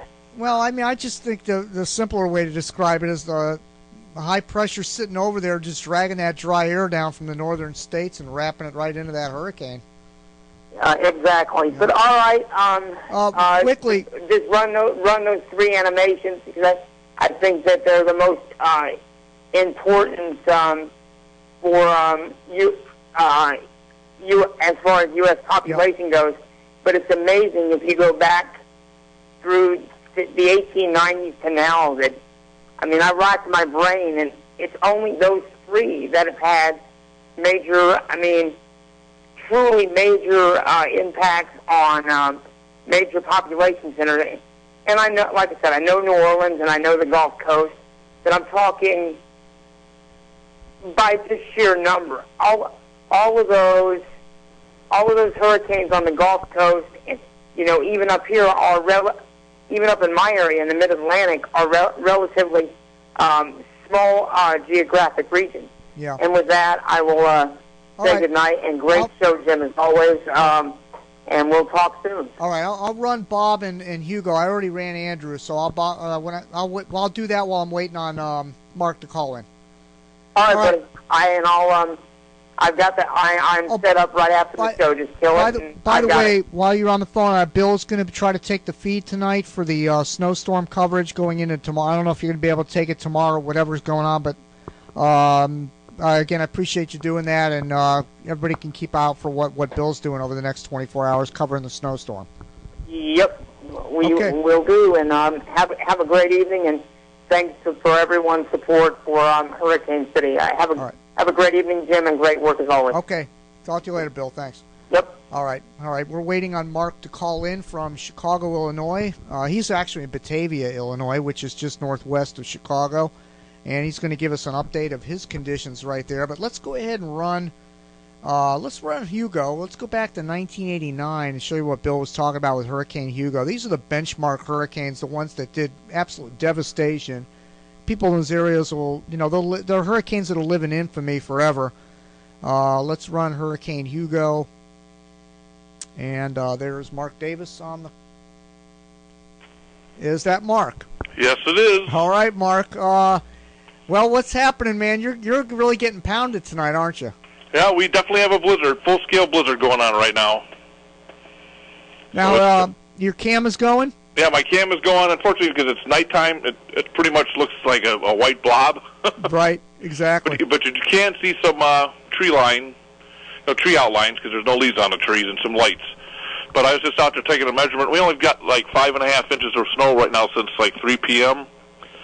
But the worst is supposed to come right now. In fact, we've got some lightning in the area, which means we're going to have some thunder snow, so we get some pretty good accumulations pretty quickly. Okay, now what kind of winds are they expecting there? Well, right now, my biggest gust right now so far today has been 51 miles an hour. Okay. And we have considerable. I got about going out to do my snow measurement. I got about maybe 2 to 3 foot drifts in my yard, so it's starting to drift pretty good. Now, are they expecting any ice or anything like that? I think most of the ice we do believe is going to stay south of us. Yeah. We are still concerned about losing power. I know over in Indiana there's a lot of customers without power. That's more because of the ice, but because of the high winds, we could lose a few trees or something like that, knock the power off. So we set up our emergency warming center. It's not operational yet, but it's on standby in case we have some problems. Wow. So are they pretty much, I'm sure, is it like, what's the media covering this like? Is it like full coverage up there right now, or are they just interrupting in between? Well, they just interrupt in between. Of course, the minute they go to regular newscasts, it's just all over it. Oh, well, naturally, yeah. Right. I mean, they're just covering it like nonstop, and I'm sure they're going to have their extended newscast tonight. So, they start news here at 4:30 in the afternoon to 6:30. So they got 2 hours. They do it nonstop, and then they do it again from 9 to 10:30 here. So they're covering it pretty well. A couple of local cable markets, a couple of cable news are pretty much covering it nonstop. Okay, and they have the scroller going across your screen no matter what channel you're on? Okay, yeah, some of them do. I had one of the NBC channels on for a little while ago. There was nothing on it at all, and never even came up. So I don't know what that was about. Huh. But that was. So I just, it depends on what channel you're watching, I think. But like I said, we do have some lightning. I haven't seen any, but I've got a lightning detection system, and it's showing up here and there. It's showing up on my weather program that shows lightning too with the radar. So we got some pretty good dark greens, which for the wintertime is pretty good for snow. So yeah. In fact, we had a little bit of yellow too in a couple spots. Wow. And you don't usually see that in the wintertime. Now, so what are they calling for a total snowfall amount there? Well, the last look from the National Weather Service, the official. I mean, this is the Weather Channel. That's why I call it Blizzilla, because got to come up with a name for these things, because if you don't come up with a name, you're not going to get too. What are you calling it? Blizzilla. Blizzilla? Like Godzilla, Blizzilla. Yeah, Blizzilla. So, oh man! But the latest. My area, they're looking for 18 to 20 inches downtown Chicago. Because what's going to happen is later on, late this morning, early morning, they're going to have what they call lake effect snow, like they normally get in Indiana, because the winds are out of the northeast and howling. So we're going to anywhere from 18 to 20 to 24 inches, they think. Yeah. And that's the most you've ever seen there. The most we've ever seen was 67. Was 23, and that's I do remember that. I was around for that one. That was the most ever. Then I think the next largest storm after that was 19. I want to say was it 98 or something like that. So, and I was of course around for that one too. So, but they. So your worst conditions are going to arrive. Are they there now? The worst is there now, or when? The worst is the worst is here now. I was just outside. You can barely see. I mean, the wind's blowing at your face. You can hardly see. It's white out. In fact, most of the businesses are closed. Even at 5 o'clock this afternoon, even your fast food restaurants were closing. Some of the grocery stores were still open, but yeah, most of it was. I mean, there's hardly anybody on the road at all, which is a good thing. Yeah, because there's one less thing to worry about, pulling people out of ditches and stuff like that. So, but yeah, they claim the worst of this storm is supposed to be between 9 p.m. and like 3 or 4 a.m. is when we're supposed to get the most of our snow. That's where they're calling for 12 to 15 inches of snow.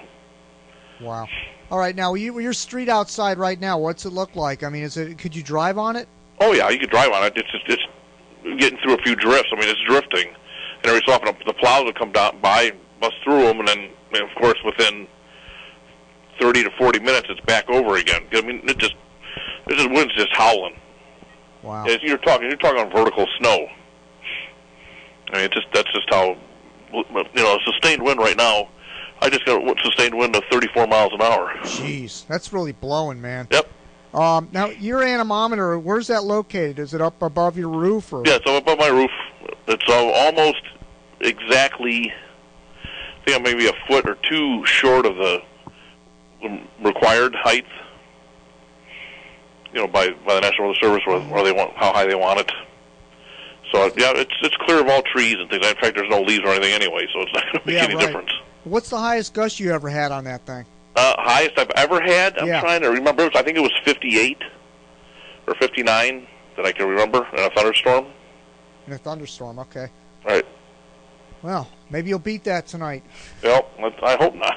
Man, when you get around 60, your whole house starts shaking. Well, I have an older home, so it shakes anyway. Yeah. Okay. You have a wood frame or a CBS? Or what is that? It's a wood frame, yeah. Wood frame, okay. Yeah, built in 1920.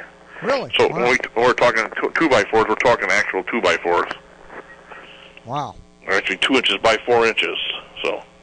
All right, so you got your cam operational, your weather instruments. You can go to mdweather.com and that's correct. Pull up your cam, and that thing snaps. Is that like you also have your Java thing going there, right? Right. Right now that's just running the radar in the National Weather Service. I did have a little inset, picture-in-picture with my outside webcam, but since it was so dark you couldn't see anything, I pulled it off right now. But in daytime I'll put it back up there. Yeah, we might dip into that a little bit tomorrow. Oh, that sounds good. Hopefully it won't be all fogged up and everything. I know last time I looked at your snowstorm cam, it had like a fog on the lens. Well, hopefully right now it's not, and it all depends on, I guess, how much humidity is in there. And then when the temperature drops, it fogs up, unfortunately. So, but I do have a couple other ones that they're out different windows. It might not be fogged up, so you can try those. There's 3 actual streaming cams, and one has actual snow gauge with it, so you might get an idea how deep the snow is. Man, unbelievable. All right, well, I wish you the best of luck. What's your plan tomorrow? You're heading out to the emergency center? Or what are you doing? Like I said, I'm monitoring a storm from here right now. Depending on what happens, we're on standby. Like, we can get called out any minute something happens. So, hopefully we don't get to go out, which will be a good thing.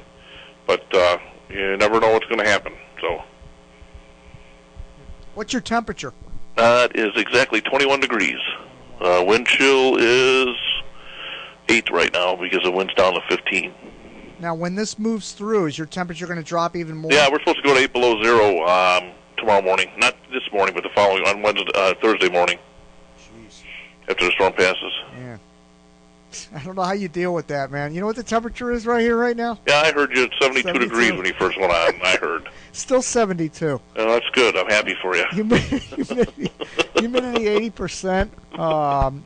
Barometer 30.06, and the winds are south-southeast at 8 miles an hour. It's like summertime. Yeah, my barometer's down at 29.67 right now. There you go. So, the storm's still south of us, so I'm sure it'll drop some more. And the center's going to pass to your east, right? Yeah, it's going to be to our southeast, yes. That's why we're getting the most of the snow. That's why Indiana's getting more mixed and freezing rain. Right. They're going to get bad in Indianapolis, aren't they? I do believe so. Like I said, last I heard there were 50,000 people without power in Indiana. My guess is more in that area. And this is not a good time of year to be without power, unfortunately. No, yeah, you got to have a fireplace or something. Well, right, or hopefully backup power if you can afford it. Yeah, that'd be nice. See, for me, I can run I have a boiler. It's got a little motor on it that just pumps the water around. It runs on. I can run it on one of those battery inverters for a couple hours. Oh, really? Okay, yep. That's good. So that at least I'm covered there. Now nothing else. All my weather stuff goes down, but at least I still have heat. Well, how your power situation that you're in Batavia, is it pretty good or? Yeah, it's pretty good because it's city run power company. Mm-hmm. So we have our own crews, so they have a very good response time and things like that. So, Commonwealth Edison's like a huge company in the area, so they have to cover the whole area. So your response times, of course, are going to be a little bit longer. But ours is just we have our own city crews, so they're out as soon as they can get somebody out. Good. Good. So it's not too bad. That's good. All right. Well, bundle up and wish you the best of luck tomorrow. And drop me an email. Let me know what your totals are when it's all said and done. I certainly will. All right, Mark. Good luck to you, and keep in touch. Okay, we'll talk to you later, Jim. All right. Thanks. See you. Thanks for the update. All right. That's Mark Davis from Batavia, Illinois, which is northwest of Chicago. My sister lives in Carpentersville, Illinois, which is south of, or she's north of Mark. I think she's north of Mark, also northwest of Chicago. And she was saying, boy, it was really whipping before the show started tonight. So I imagine it's pretty bad up there as well. Anyway, folks, okay, well, let me just run the Hugo. Here's the Hugo animation. Let me go back. Here's the Hugo. Let me stop it.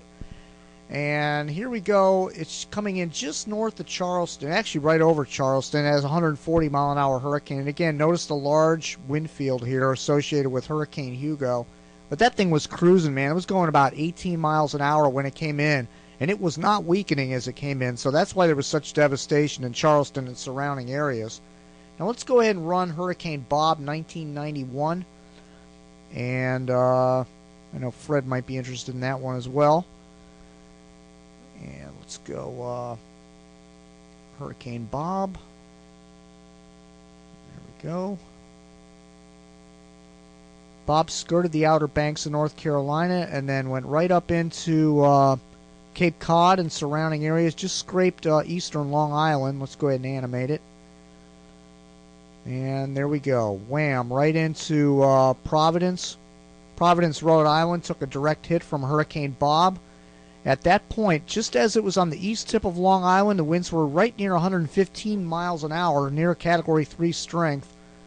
And actually, if we back it up a little bit, as it came into Long Island, this is a hit on Long Island too, by the way, Fred. Eastern Long Island, Montauk. We're at 115 mile an hour winds. Then it gradually weakens as it's moving in the east tip of Long Island, 97 knots.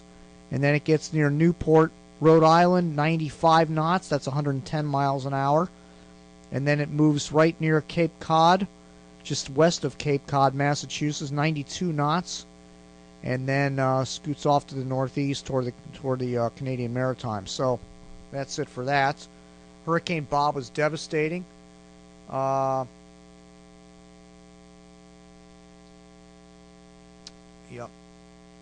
Paul's listening tonight from, he's in the Great Lakes, and